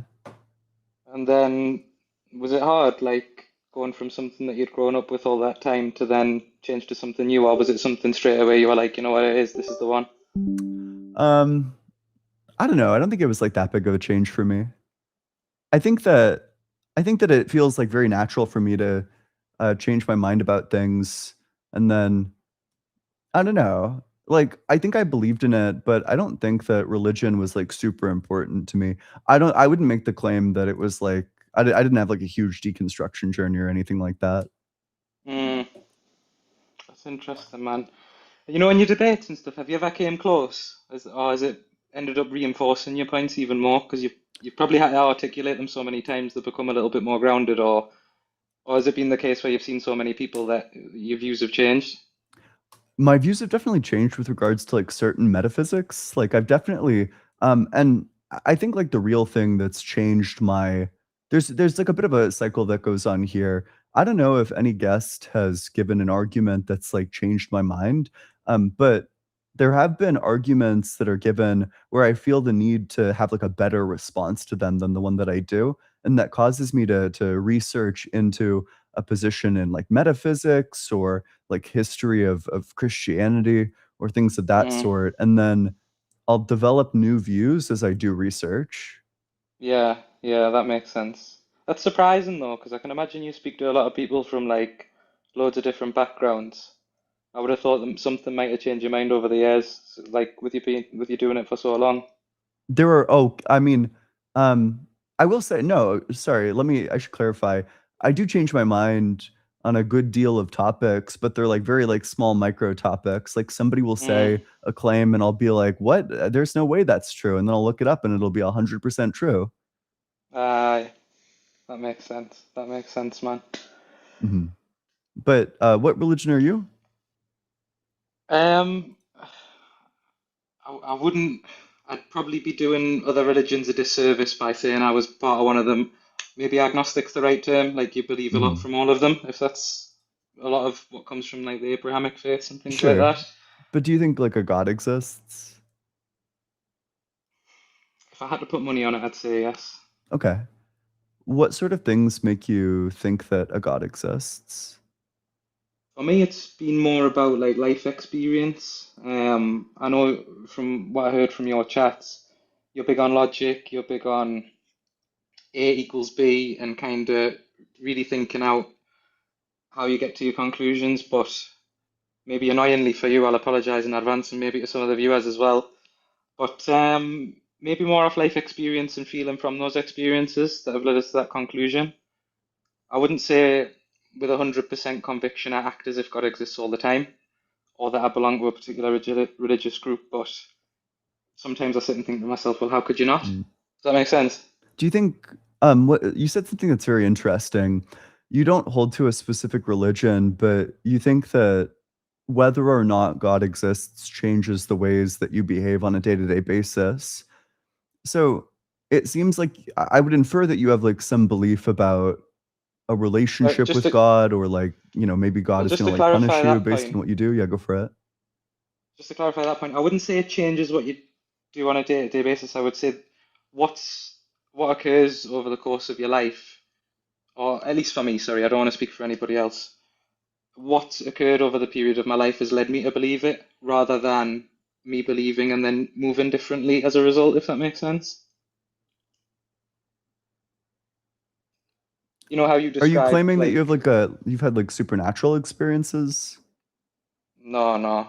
But if I did, obviously, that would be, yeah, that would, no. I'll just leave that there. No, I haven't had any supernatural experiences. Sure. I mean, like, what life experiences make you think that God exists then? I think for me, when when I've acted in certain behaviors or I've moved in line with, core tenets of what exists in a lot of religious beliefs, less so on the nitty-gritty and the very specific points, but in my belief, a lot of religions share a lot of the same beliefs, and when I've acted in line with those, good things have happened to me. And I've kind of thought, well, if a God did exist, and I did act in the way that all these religions say that, I don't know, pleases this thing that none of us probably really understand, um, things have got better. Does that make sense? Yeah, that does make sense. So I think that, there's like conventional wisdom that exists in all societies and all cultures. And I think that there's like a naturalistic explanation for why that would be the case. So, there's the shared wisdom, the sort of like sayings that we, say to each other, don't, look both ways before you cross the street. If he doesn't let you meet your parents, you're the side piece. just like pieces of wisdom that are capable of surviving and being passed like across culture based on the usefulness of them. They get repeated because they're saying something that's meaningful. Um, 100%. and 100%.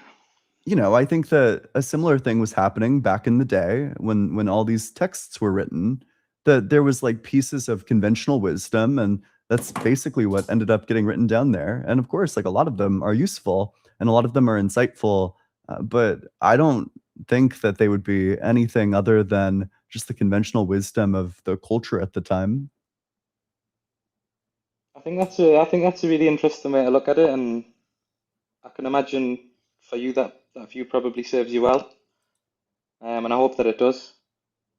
I think I think for me, it's weird, man. It just goes beyond it. I think things seem to happen to people who believe in something bigger than them that seem, so unlikely. Like the odds were so low, but when they moved in line with, God or religion or whatever the fuck you want to call it, things start happening to them in a positive way that they never expected.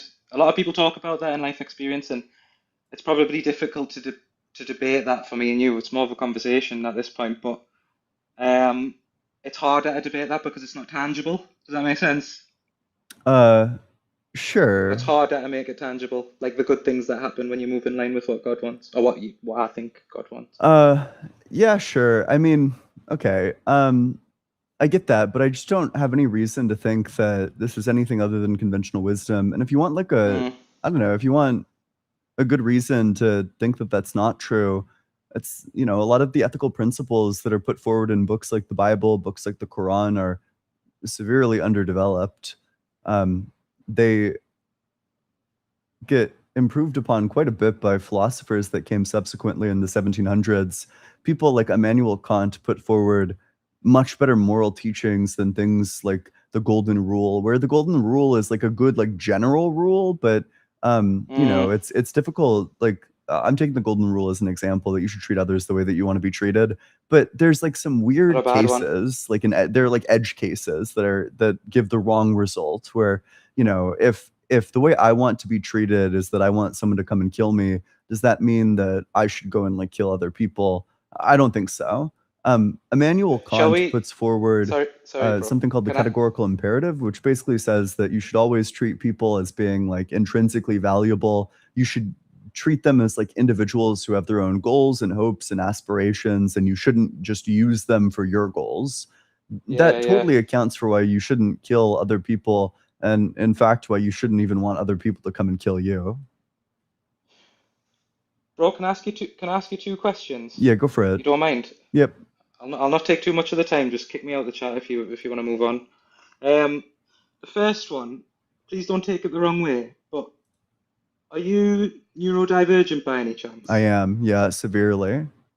And I've noticed that, amongst a lot of atheists, like it seems to be more common amongst neurodivergent individuals as opposed to people who, I don't know, who aren't. I was going to say more emotional people, but that wouldn't be fair. Why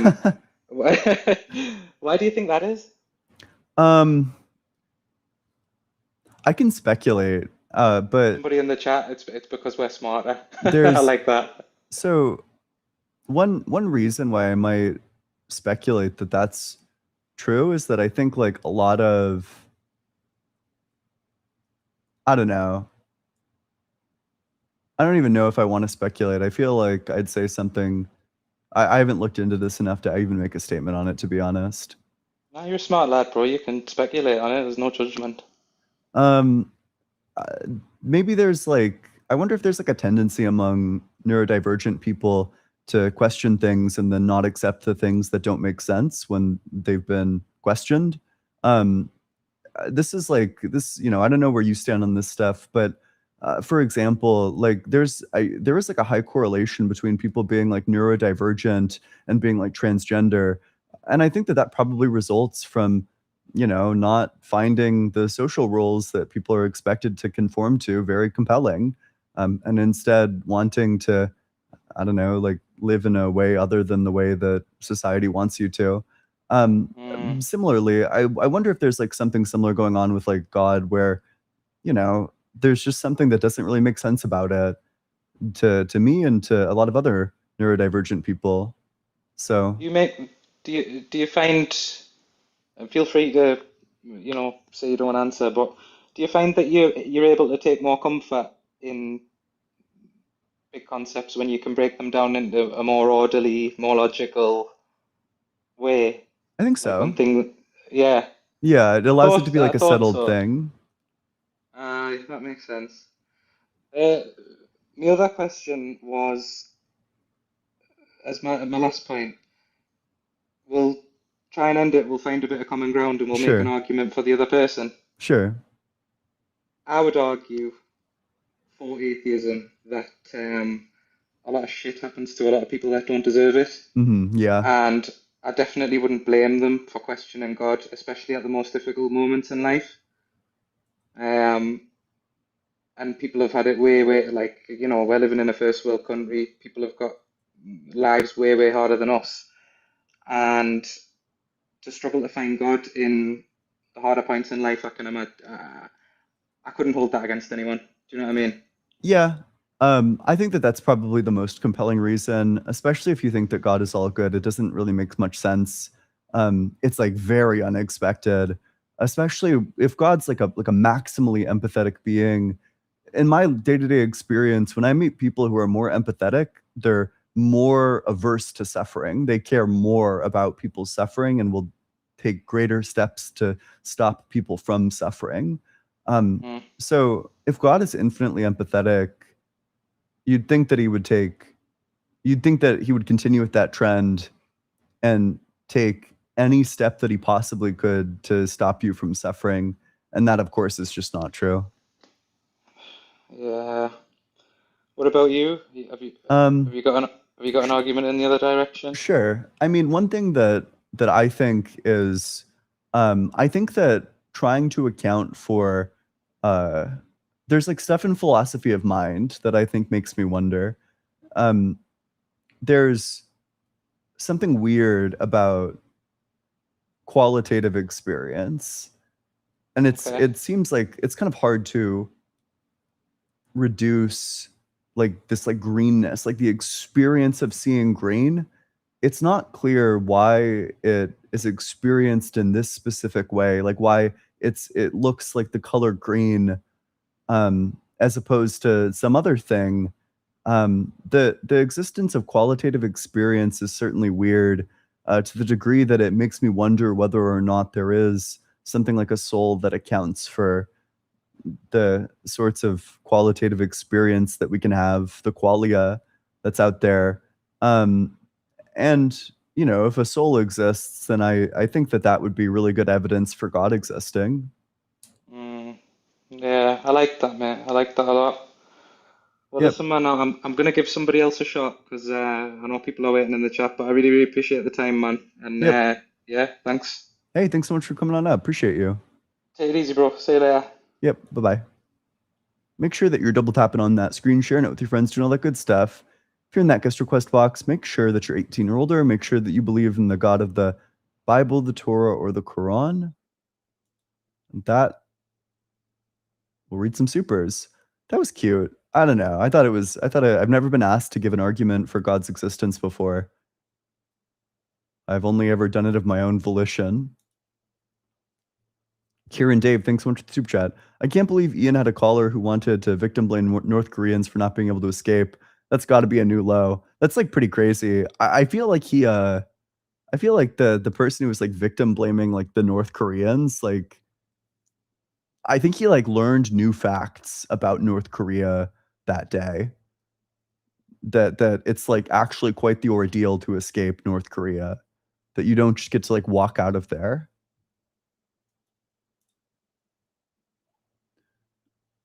Shane, thanks so much for the super chat. Good afternoon, Ian. Hope we all have a great day.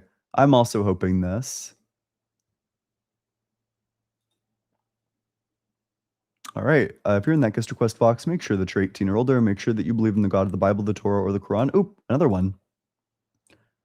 Tommy, thanks so much for the super chat. You're good at debating, but I wish you were more curious, respective, and open to the guests' arguments and views. You can act superior to guests. Okay. I think that I'm like plenty respective towards their views. Sir Poss, thanks so much for the super chat. What do you think of Michael Humer's thoughts on reincarnation and consideration of an infinite past and future? I think the soul becomes weird. Especially if reincarnation exists. It's just not clear to me in what sense that's still you. If I don't have any of the memories of my past lives, I don't really know why we would say that that's like the same soul.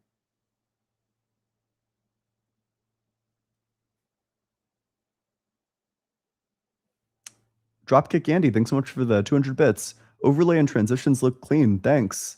You can thank Molly. Let's get a big W for Molly. I appreciate you, Molly, and all the transition work that you're doing backstage, off screen. Couldn't be doing this without you.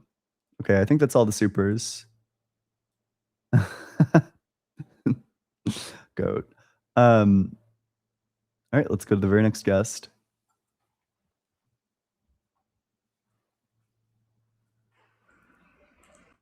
Hey, how's it going? Hello, how's it going? Yep, doing well. How old are you? I am well over 30. I'm an Orthodox Christian. Mm-hmm. And what religion? Oh, I'm sorry, you just told me. Yeah. Okay. Yep. What makes you think God exists? Well, so I want to hit a couple points. So I tried to join your live a couple weeks ago, and I didn't get on. But so the first thing I want to start out with, I think, is that I appreciate how you're looking for the truth, but I think in many ways you're going about it the wrong way. So you're trying to find it through logic, reasoning, through truth tables, and all these things, but you haven't accounted for things that are not measurable, and primarily God is not measurable. So God is more experiential than measurable. So and I can understand both sides because I'm very logically based like you.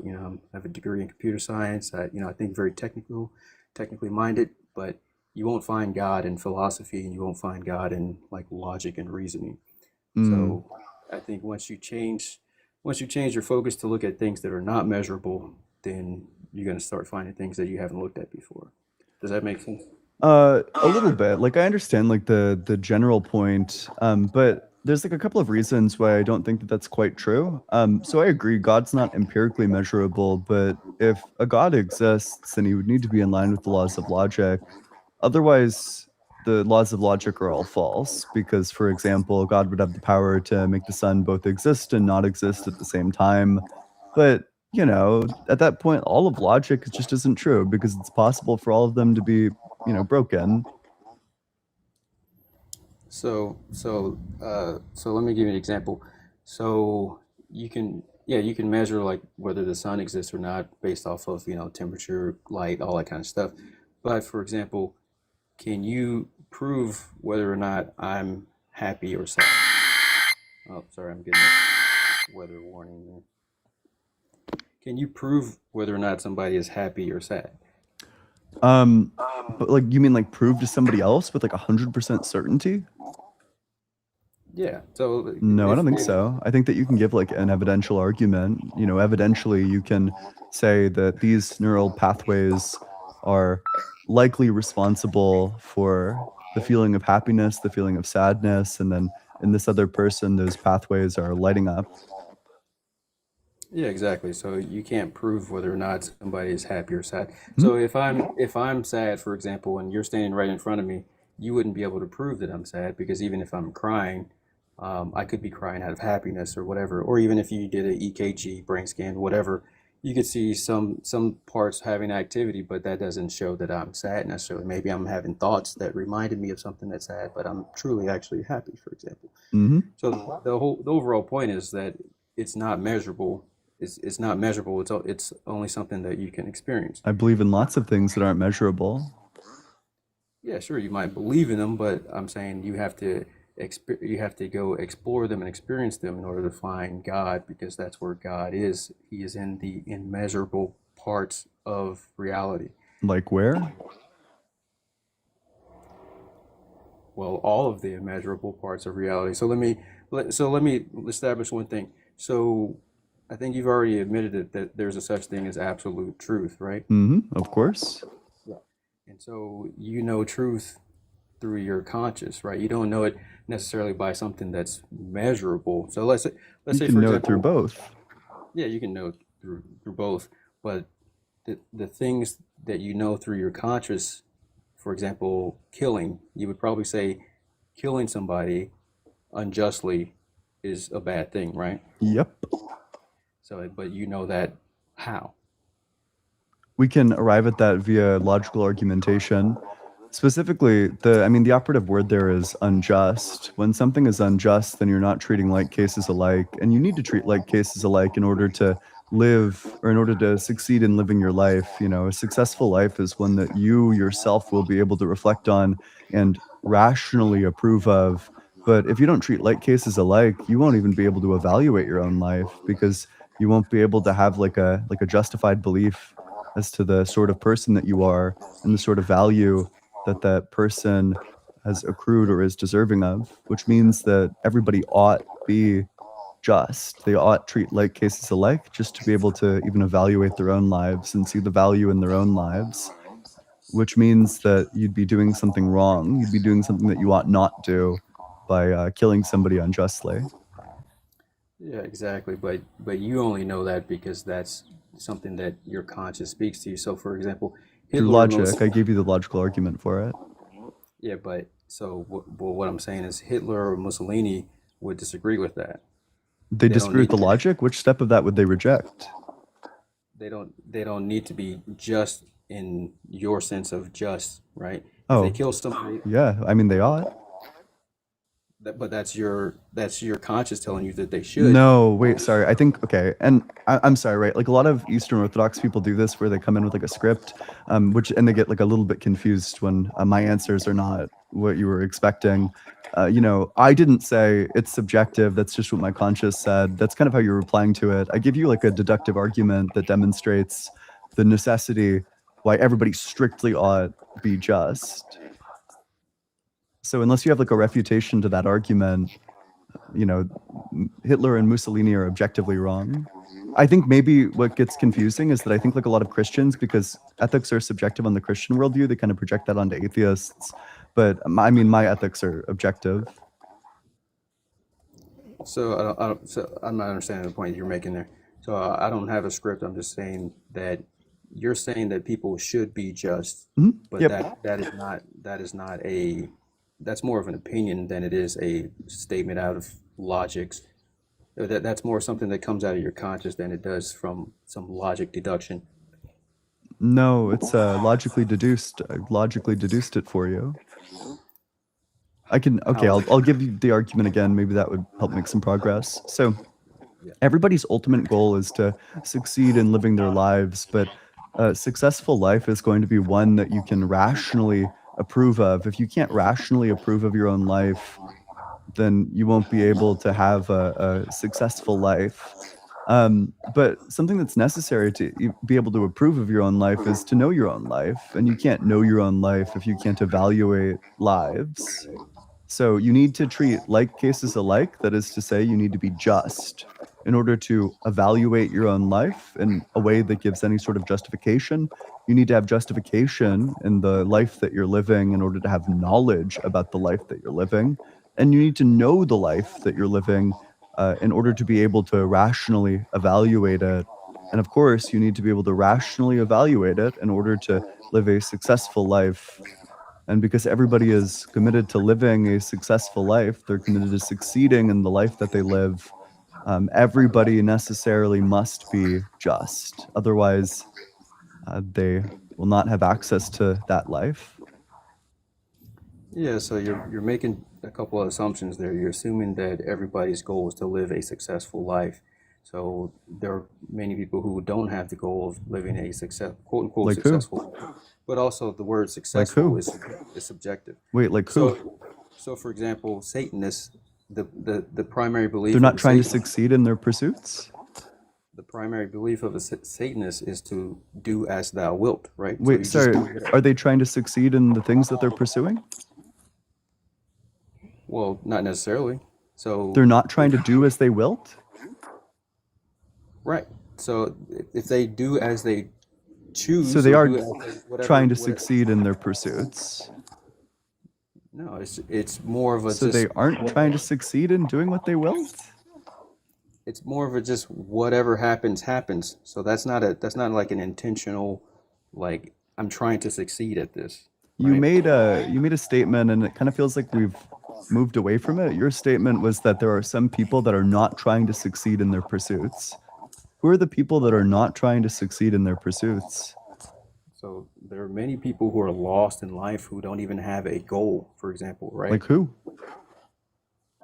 Anybody. You want a particular name? There's Please, anybody. yeah. Give me like a person that doesn't have a goal.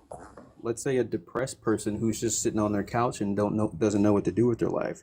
You're assuming that They're person still, has a yeah, goal. exactly. They have the goal of trying to figure out what to do with their life. You know, when you're not sure what to do with your life, you have a goal trying to figure out what to do with your life. You know, That's an a lot of assumption. depressed people have the goal of overcoming depression. That's an assumption you're making, though. You're assuming That's that true. you're assuming that because they're depressed, their goal is to figure out what to do with their life. You said that they don't know what to do with their life. Yeah. So that These person, people still like take actions throughout their day. I don't know if you're aware of that. yeah, I could go eat today, but that doesn't mean that that's my goal is to go eat. But why would they go and eat if not to have a goal? Just because that's what they feel like they want to do at that moment. That's not Sure. necessarily something that they're having a goal and then like a specific intent to do. And when they You're set all- out to eat, are they trying to succeed in eating? If I breathe, am I trying to succeed in breathing? If you're specifically trying to, then yeah. Exactly. But if you're not specifically trying to and you do it anyway, that doesn't mean it's my goal. Okay. But so is this person taking like any sort of intentional action? Well, that's the point. There are plenty of people who don't take necessarily intentional action. What? There are some people that should Give me one example of a person that doesn't take intentional action. By the way, intentional action just means like there's like something that you're trying to achieve in the action that you take. Like you just you do the action meaning for it to have like some sort of like outcome to it. So there's a million examples. So Give me one. For example, there's people. Let's say a prostitute, for example. She's out there looking for. I won't even use a prostitute. Let me just say like a normal woman who's like lost or whatever. She's smiling at this guy across the room to get his attention. Sure, she wants to get his attention and things like that, but also at the same time, she may not know why she's doing that. So maybe she had some issues in her childhood, daddy issues, whatever. She's doing it to get his attention. Sure, you could say she's trying to be successful with that. Yes, yeah, I would say that, yeah. But she's doing these things out of a cause and reason that she has no idea about. But it's still an intentional action, so she still has a goal. Can you name me somebody who doesn't take actions that they're trying to succeed in doing? Well, I've already given you the example of a depressed person who's That person tries to eat. They try to succeed in eating. They try to succeed in drinking water. That's not it. Just because they're doing it, it doesn't mean they're having a goal in trying to succeed at that. You think it was accidental? They like accidentally drank water? They accidentally made themselves food? No, it's not either accident or goal. That's not the only two options. It was right either now, accidental or on purpose. And if it was on purpose, then it's goal oriented. it's If not somebody if somebody literally doesn't take any intentional action, like they literally don't do anything that they were intending to do, it's just all an accident. Well, at that point, I would say that person probably doesn't have any moral obligations. They literally don't take actions. Yeah, exactly. Okay. Yeah. So that person has no obligations, and then the rest of us that take intentional actions do. Well, you don't necessarily take intentional actions out of obligation, but because you want to. But I would still agree that, yeah, if there are people who don't necessarily have intentional actions, they do things without necessarily intentional actions or goals, like predefined and specified goals. Right. Yeah, but if they reflected upon it, they would realize that in fact they do have these goals.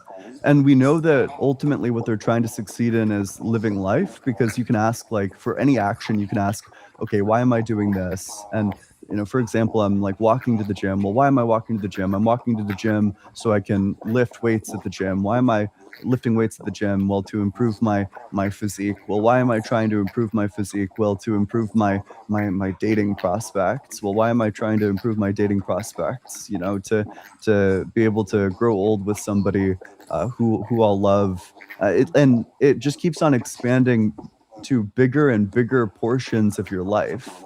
So that means that the ultimate thing that rests at the top of the why hierarchy must be to succeed in living your life itself. So everybody who takes intentional actions has the ultimate goal of trying to succeed at living their lives. Yeah, but you're also, again, making assumptions there. So the person who cuts themselves, is their goal to succeed at life? Well, certainly their goal is to try to succeed in cutting themselves. But that's not succeeding in life, right? Because it leads to death. Do they think that it's succeeding in life? Or would you say that that's like an irrational action even under their own worldview? Because if it's an irrational action even under their own worldview, then they strictly ought not do it even under their own worldview. Well, is there any circumstance where cutting yourself or even suicide is a rational action? Yeah, of course, right? Like, let's say somebody's gonna murder like 500 babies unless you like cut yourself a single time. Is the objectively right thing to do there to cut yourself? Well, the answer to that would be subjective. There's no objective. Is the answer yes or no? No, it's not. You don't think that that's rational? Like, you wouldn't cut yourself a single time to save the lives of 500 babies? No, not necessarily, because that me personally, because I know that cutting myself is destructive. So I also would avoid doing whatever the thing is to kill 500 babies, right? So that would be the rational thing for me to do, is not cut myself and put my effort into not save or to not killing 500 babies. There's like a person who's going to execute them unless you do it. So, okay, you put the razor down, all 500 of them get executed. You did the wrong thing there. Not necessarily. So absolutely. No, not necessarily. So this is reminding me of the AI experiment. So where this is what a computer would do. So a computer might weigh 500 babies compared to one adult human life and say, oh, they're equal, or 500 babies are worth more than one human adult life. And that's where you get into, like, in my opinion, that's a battle within your own conscience of like, okay, these are worth more than those. These lives are worth more than this life over there, for example. You don't think that some things are worth more than others? Some lives are worth more than others? Is that your question? No, not some lives, that some things are worth more than others. Because what I highlighted in the example that I laid out to you, we compared harm done to the self, like a tiny amount of harm done to the self, to 500 lives. So are there some things that are worth more than others? So there are some material things that are worth more than others, but like some actions that are, I don't know, like more morally valuable than others. No, so morality is absolute. It's not just subjective based off, okay, let me say 500 babies are worth more than one adult life. So if you truly have morality, it's absolute. It's not. I agree. Yeah, which is why, that's exactly my point, right? I have absolute morality, so I can make claims that you can't make. You're, for some reason, incapable of saying that, it would be wrong to cut yourself a single time to save 1 trillion babies from a meat grinder. Like, you think that there's more value in like the the one cut to yourself than to the trillion baby lives. So on my worldview, that's objectively wrong, but because ethics are subjective on the Christian worldview, that's why you're capable of making like crazy statements like that. No, that's not what I'm saying. So you switched it That's now to exactly what you just said. You just No, said that you you wouldn't do that. no. Listen, you switched it to one tiny cut. I didn't say one tiny cut. I said cutting yourself. So you can easily cut an artery Is and one kill tiny yourself. cut a cut? One tiny cut could sever Is that a your cut? artery. Is one Could tiny sever your cut a artery. cut? One tiny cut can kill you. Is it a cut? Is one tiny cut a cut? Yes, it's a cut. Sure. So then that does qualify under the same criteria. You asked me, was there any circumstance under which cutting yourself is the right thing to do? Obviously. If cutting yourself one single time to save a trillion babies was on the table, you should definitely do that. So if killing yourself could save 500 babies, would you kill yourself? Maybe. I think that it would certainly be very good to do. You said it's absolute. You said it's absolute, so it's either yes or no. So morality functions a lot like chess does, for example, where there are various factors that are relevant that dispose something towards being the right move or the wrong move. And a lot of moral circumstances are quite messy, in the same way a lot of chessboards are quite messy, where there could be an objectively right thing to do, but that's going to be a matter of rational reflection on all the morally relevant features. So you're saying you wouldn't kill yourself to save 500 babies? I probably would. At least that probably would be the right thing to do. Okay. So what you're sorry, there's weather notification. So what you're missing is that here we go again. Sorry, tornadoes. So what you're missing is that if someone made you kill yourself in order to save 500 babies, that person is a criminal, right? Mm-hmm. So if they would do that act, then they likely would also be lying to you. So maybe they're not going to kill 500 babies. Well, it's 'Cause a stipulated criminal- in the hypothetical. You know, they're hooked up to like a polygraph. They're definitely telling you the truth. We can hypothetical away all of the ways that you're going to try to like weasel out of this. I'm not weaseling out of it. I'm just You saying absolutely are. God comes down and tells you himself that this person will do this, that he's not lying. Is that the right thing to do? Well, according to you, God doesn't exist yet in this. I'm asking you. Okay, so ask me the question again. Yeah. Well, let's raise the stakes. Let's say this guy's going to put a trillion babies into a meat grinder unless you take your own life. They're going to be like horribly fucking torn to shreds, and God comes down and says, you know, that guy's not lying. He's actually going to do it. Okay, well, so the God I believe in is not a destructive God. So if something that appeared to be God came down and told me that, then I would know it's not God. You think God wouldn't tell you the truth? God would never tell you the truth? That's all God is doing in this circumstance, is that he's telling you the truth. No, God would tell me the truth, but if a spirit came down and told me that, then I would know it's not God. If the spirit came down and told you that somebody else was telling the truth when they said that? That if the spirit came down and told me that, Why would it not be possible for God to tell you the intentions of another person? Why is that not possible? no, that's not what I'm saying. I'm saying God, that one true benevolent God would not tell me to kill myself in order to save 500 babies. That's not what he's saying. He's just saying that the person's telling the truth. You're not tracking. Okay, so the person's telling the truth that they're going to kill those babies if I don't kill myself. Yep. Yeah. So even it's still in that case, I wouldn't kill myself. That it makes no difference. So you think that your life is worth more than a trillion babies? No, I think it's morally imperative to stick to the moral absolute truth or the correct morality than it is to succumb to basically criminals. Okay. What's the Bible verse for that? The Ten Commandments. Which one? So thou shalt not kill. You're not killing anyone. I guess kill like you're myself. killing yourself. That's true. Specifically what it says is thou shalt not murder. I mean, if you're saying that all it says is thou shalt not kill, well then God contradicts that literally all the time. He kills people constantly.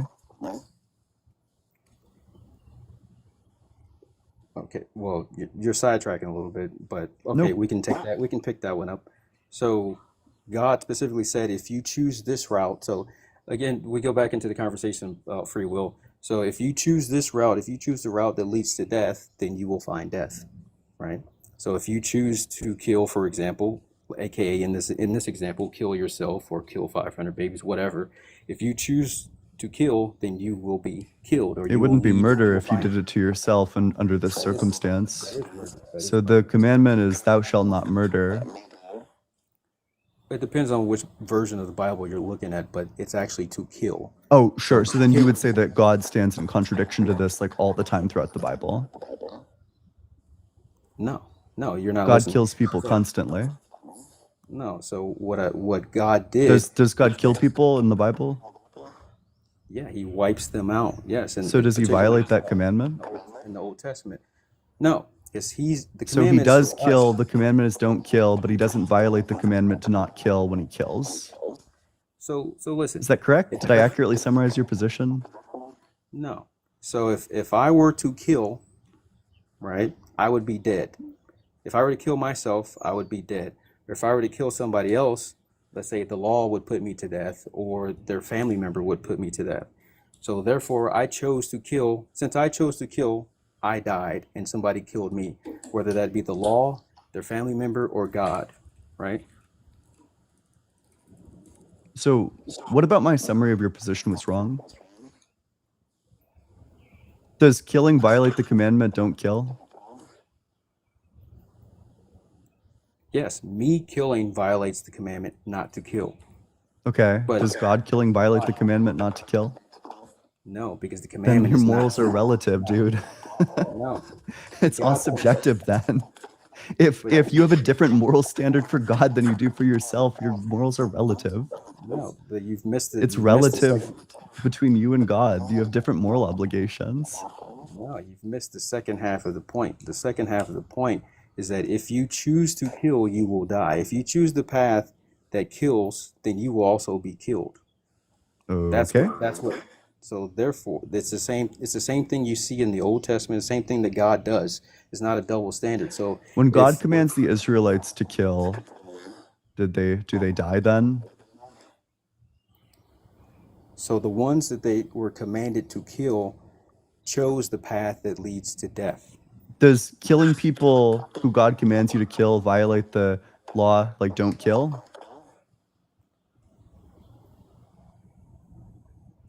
Say the question again? Yeah, if God commands you to kill people, for example, he commands you to go and kill the Amalekite, or he commands you to go and kill the Amalekites in 1 Samuel 15:3. Would following through on that and killing the Amalekites violate the commandment that says don't kill? So I don't know that story. I'll read it to you. Okay, you go ahead. 1 Samuel 15:2-3. Thus says the Lord of hosts, I will punish the Amalekites for what they did in opposing the Israelites when they came up out of Egypt. Now go and attack Amalek and utterly destroy all that they have. Do not spare them, but kill both man and woman, child and infant, ox and sheep, camel and donkey. So there you go. He's saying go kill all of them. Okay. So in the first sentence there, you said God said that he will punish them. Mm-hmm. So he will punish them for them having chose the route that leads to death. Mm-hmm. So does this violate? Therefore, they've already chosen death. So even in this, if the Israelites execute them, does that violate the commandment, don't kill?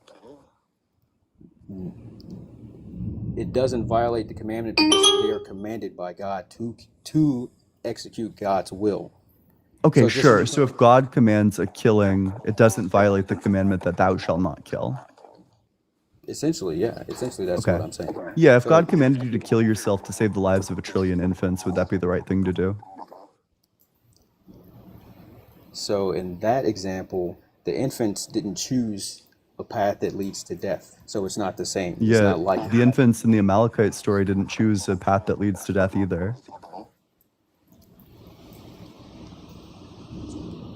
Okay, well, we're going to get deeper into this here. So they were the offspring of those who already chose death. So if a parent chooses death for his family. Yeah, let's say your parent chooses death and then God comes down and is like, you got to kill yourself. And if you do, 1 trillion infants will get saved. Would that be the right thing to do, to kill yourself?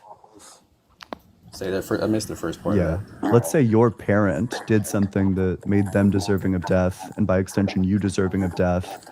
And then God comes down and commands you to kill yourself to save 1 trillion infants. Would that be the right thing to do? Yeah, that's different because I'm an adult and I have the ability to make my own choices and free will. If I were an infant, then the infant goes along with the parents. So if you were an infant and God commanded you to kill yourself, would killing yourself be the right thing to do? Well, I couldn't kill myself as an infant because I had no ability He gives to you a make handgun. You're 5 years old. He gives you a handgun, tells you to point it at yourself. Would that be the right thing to do? If I could make that choice, then I wouldn't be an infant. So that's a flaw. He's saying, like, you can, of course a 5-year-old can do that. Kids shoot each other all the time.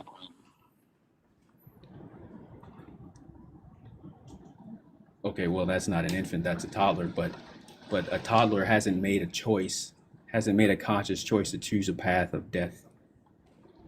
So it's a flawed example.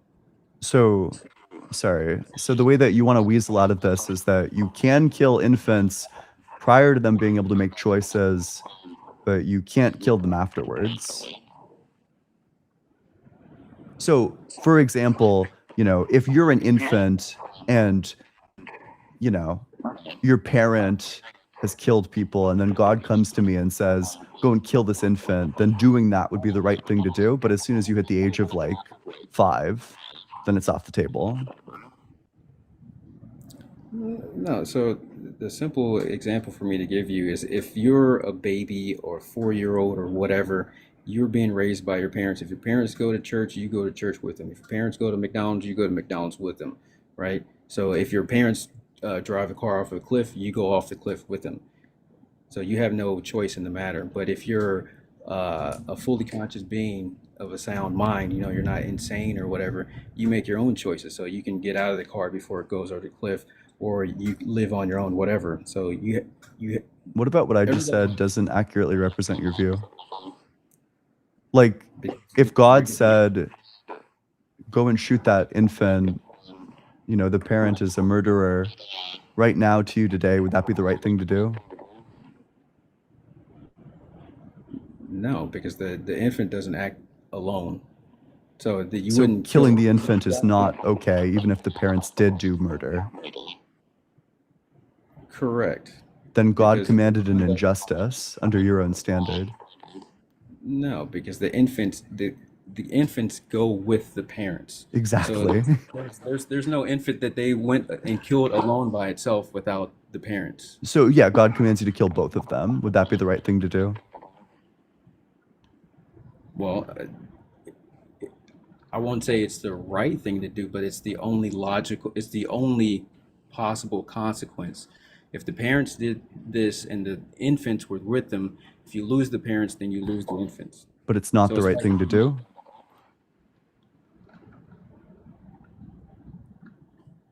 So if they did wrong and they have consequences of their wrong, then the consequences is the natural effect of what they did. So it is the right thing to do. So you're asking me, are consequences right? Is giving an infant the death penalty the right thing to do if you also give the death penalty to their parent who is a murderer and God commands it? Is there Yes. so there are some circumstance where you think infants deserve the death penalty? The infant didn't deserve it, but the infant inherited the consequences of their parent. So it's just like your right hand. If you kill your body, your right hand is going to die. So You don't get to choose. so you'd say God gives punishments to people that they don't deserve?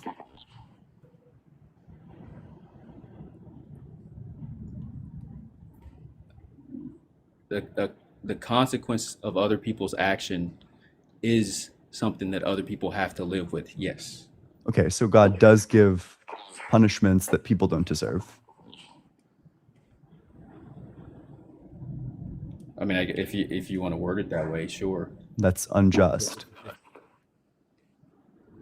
So if when you were 3 years old, your parents committed suicide and killed you along with them, do you think that's right? No, that would be like horribly unjust. Exactly. But is that a natural consequence of them having killed or chosen death for you? No. If you want to get like medically assisted suicide, for example, you could very easily give your child up to somewhere else. Yeah, but they chose death for you. Okay, that's unjust. Therefore you die. That's that. I'm not saying it's right. Of course it's not. So that this is going back to the whole conversation we had about like absolute morality. You're saying it's unjust, which it is, but it's a natural consequence of your parents having chosen death for you. Okay, well, we're talking about morals, and that's unjust. So, Yeah, it is. I don't disagree with that. okay. I'm saying. Well, wait, clearly you do, right? Because God gives this punishment out. God doesn't give up unjust punishments, does he? God didn't give the punishment. Your parents caused that. Who death. commands the slaughter of the Amalekites?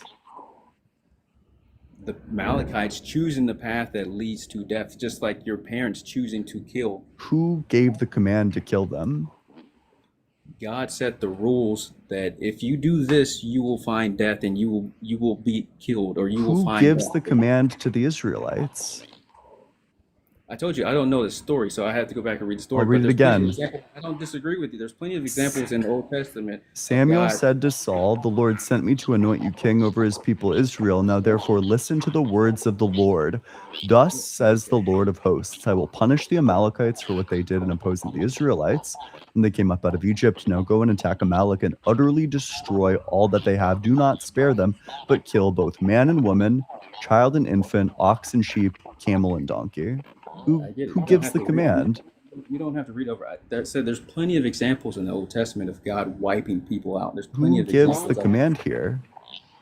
God. This is what I'm telling you. God set the rules that if they choose this, then they will die.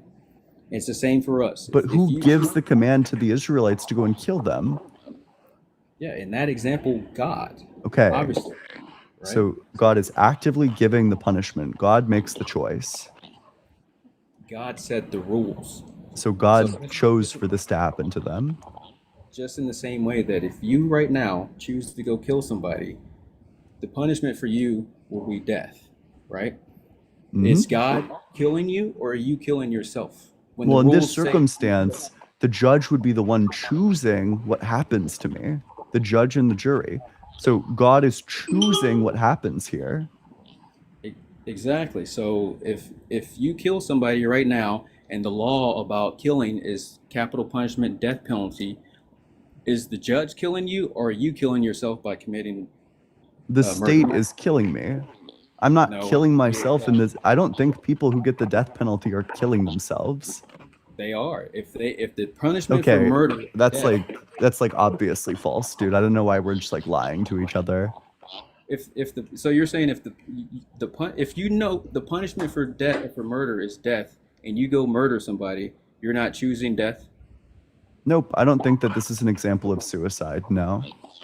No, I'm not saying it's an example of suicide. I'm just asking you. Do you think an absolute- suicide is killing yourself? I'm just asking you a simple question. If you know the punishment for murder is death, and you go commit murder, you're saying you haven't chosen to die. Yeah, I agree. I don't think that you're making the choice to die. You might deserve death, but you're not choosing it. Okay. Unless well, you are making the choice, like, yeah, I'm doing this so that I can die. No, I wouldn't say that you've chosen death. Okay, so you haven't chosen it, but since God set the rule that if you murder, you will find death, then you go and murder, and then He gives you death. You're saying God is a terrible God because He's unjust. No, He's not I unjust. think giving the death penalty to infants is bad, actually, is my position. You disagree with that, don't you?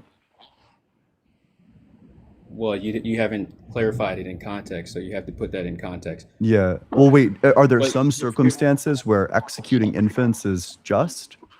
Well, I just told you the infant follows the parents. So tell me, do you think that Is that a yes?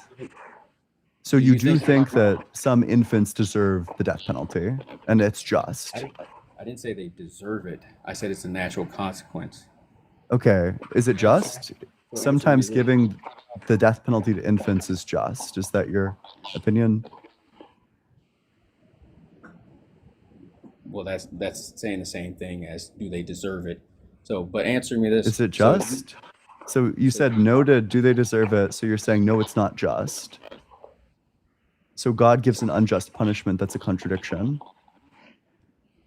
I'm not saying that. I'm trying to get to the question. I I'm can asking. formalize this.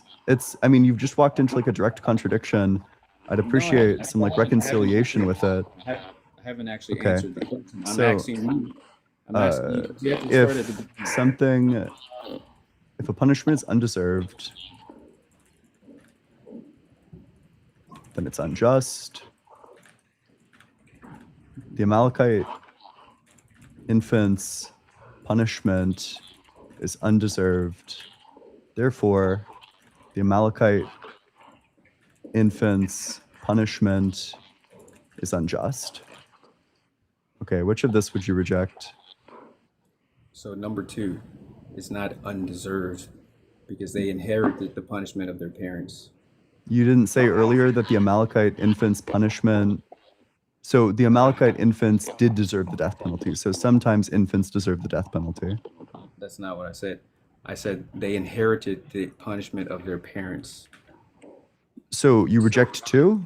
You know, if you reject 2, what you're committed to, 2 just says the Amalekite infant's punishment is undeserved. If you reject that, then you're saying that it is deserved. The parents deserved the punishment, and the children inherited the punishment of their parents. Do the infants deserve it? That's why I was saying you didn't put it in context. Do the infants deserve it?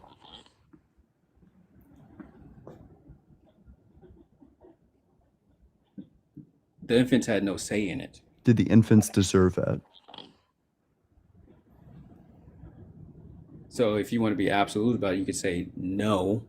Okay. However, in context, the infants inherited the punishment of their parents. Just like I said, if you kill yourself, you can't keep your right hand alive. Did your right hand deserve death? No. I don't know what sort of obligations you have towards your right hand, but so which of these premises would you reject? Well, what I'm saying is, well, hang on, let me read. So if punishment is undeserved, then it's unjust. If the Amalekite infant's punishment is undeserved, that's not even a complete sentence. That's not even what it says. The Amalekite infant's punishment is undeserved. It doesn't say if the Amalekite infant's punishment is undeserved. It says the Amalekite infant's punishment is undeserved. Yeah, so that's, again, so this is the third time I'm saying this. You haven't put this in context. Do you disagree? Is it a false claim? You've removed the context from it. Is it a false claim?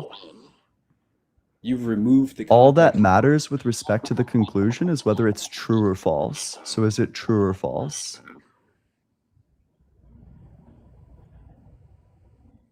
You can't take half of the argument and say, okay, is this true or false? Because you're taking it out of context. It's not taken out of context. Yeah, They received a punishment. Do they deserve it or do they not deserve it? So the rule is already set. The rule is that the children inherit the consequences of the parents. So you can't take the parents out of the equation. Is it deserved or is it undeserved? The parents deserve the Do consequences. the infants deserve the consequences? The infants inherited the parents. Do they deserve? I'm not asking if they inherited it. I'm asking, do they deserve it? They either do or they don't. Which one?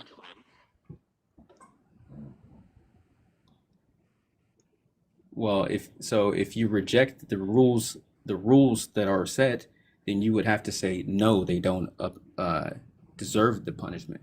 But again, like I said, you're taking that out of So context. you agree with the second premise, you agree with the first premise, you agree with the second premise. I don't agree with it. I'm telling you, you've taken it out of context. I'm saying by your You disagree with it then. You think that it is deserved.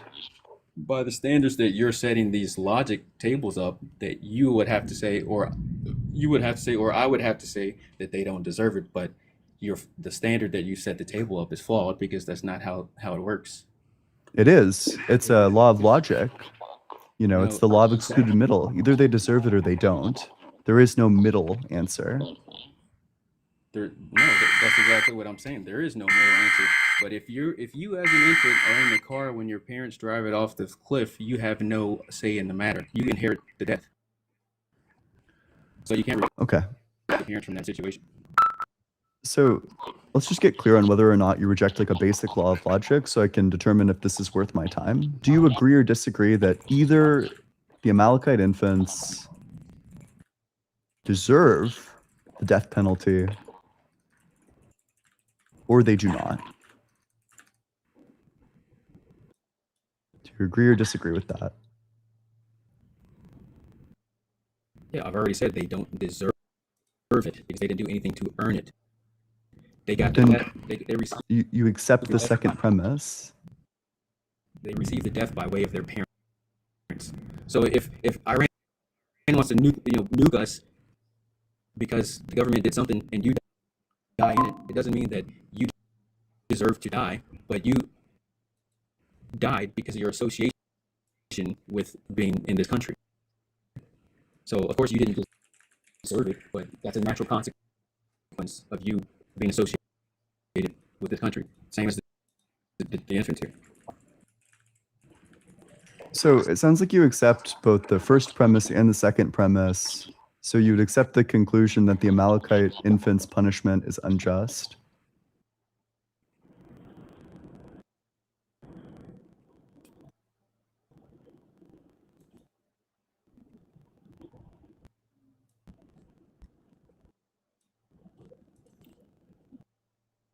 So I'm trying to think of a way to. So I think you're pretty discerning, and you can tell that there is no disassociation. You can't disassociate the parents from the punishment. Is the punishment unjust? Was it unjust for the infants to receive the punishment that they did? So it would not be unjust because they inherited the punishment from their parents.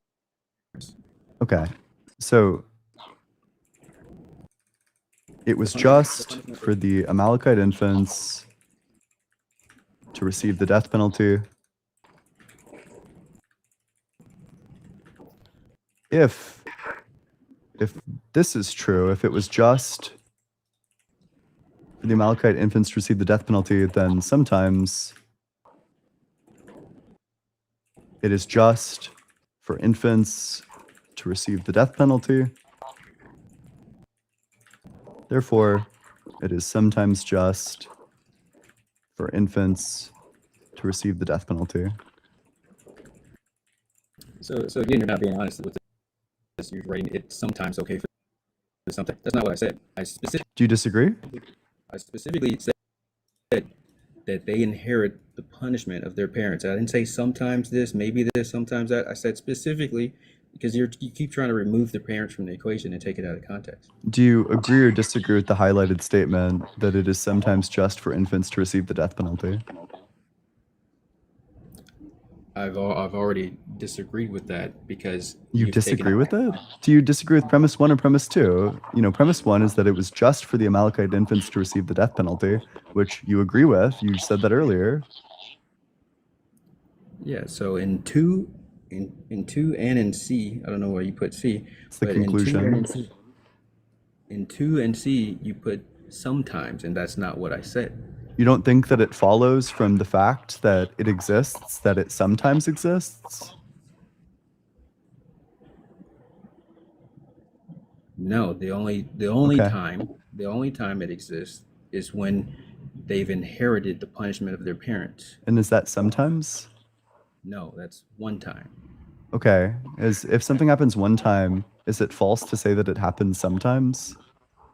There's only one circumstance that happens, so it's not sometimes. If I found you more examples of God slaughtering infants, could we say sometimes?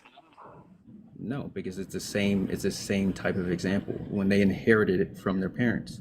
Okay. So it's. Would you prefer there is a time where it's just for the infants to receive the death penalty? Would that be okay? No, I've said specifically this is about the fifth time I'm Is there a saying time where it's just for infants to receive the death penalty?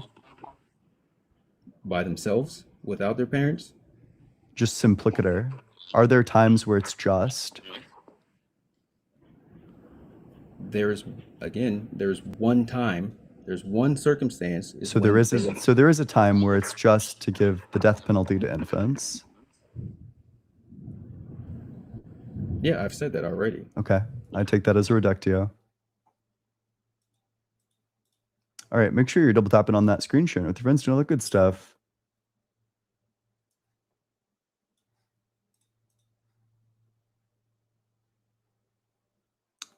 I'm publishing a new video.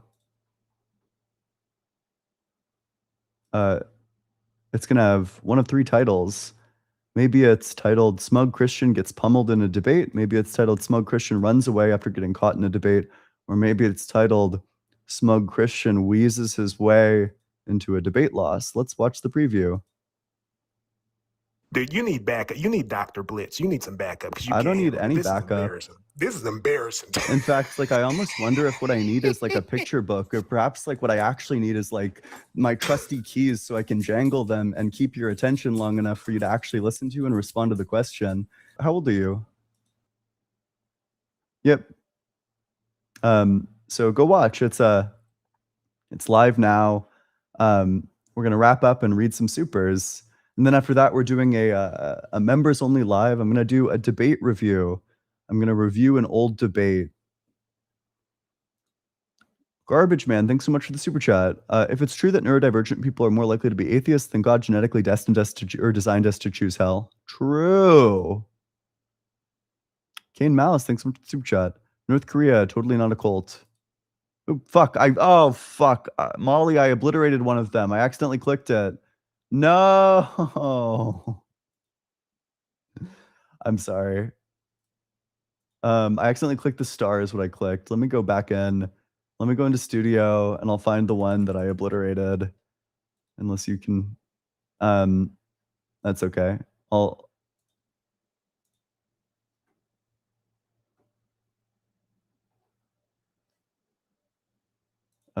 It's not that one, it's this one. Oh, Mr. Hammy, thanks so much for the super chat, the $5 dues. Hi, Ian. Hi, Mr. Hammy. Hyper Ocean, thanks so much for the super chat. So then Jesus dying for our sins is irrational. True. Carrie, thanks so much for the super chat. I hate success. Something nobody ever said. True. The Dude, thanks so much for the super chat. Sometimes to spare a group of wicked people from sinning and leading their own children to sin, out of mercy, God will command their downfall. But, okay, the critical question, the question that people cannot get around is, do the infants deserve the death penalty? Either they do or they don't. If they don't deserve it, then it was an unjust punishment. If they do deserve it, then you think sometimes infants deserve the death penalty, which is psychotic. There is no way around this. This is the hill that I actually think that this is probably the hardest thing for Christians to resolve. I don't think there is a resolution to this. I think you either bite the bullet and say, sometimes babies deserve the death penalty. Otherwise, there's a contradiction.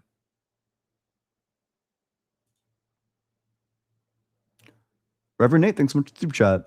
Kevin is a moral monster and has shit audio. Oop, fuck, I'm sorry, Molly. I probably should have done something.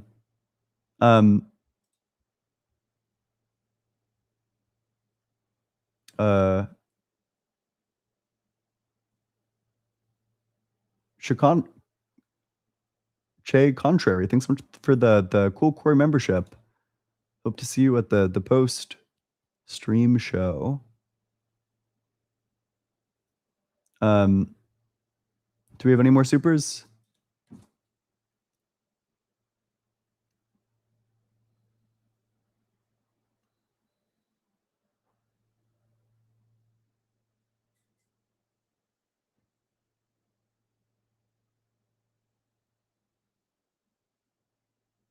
Oh, fuck. Okay, yeah.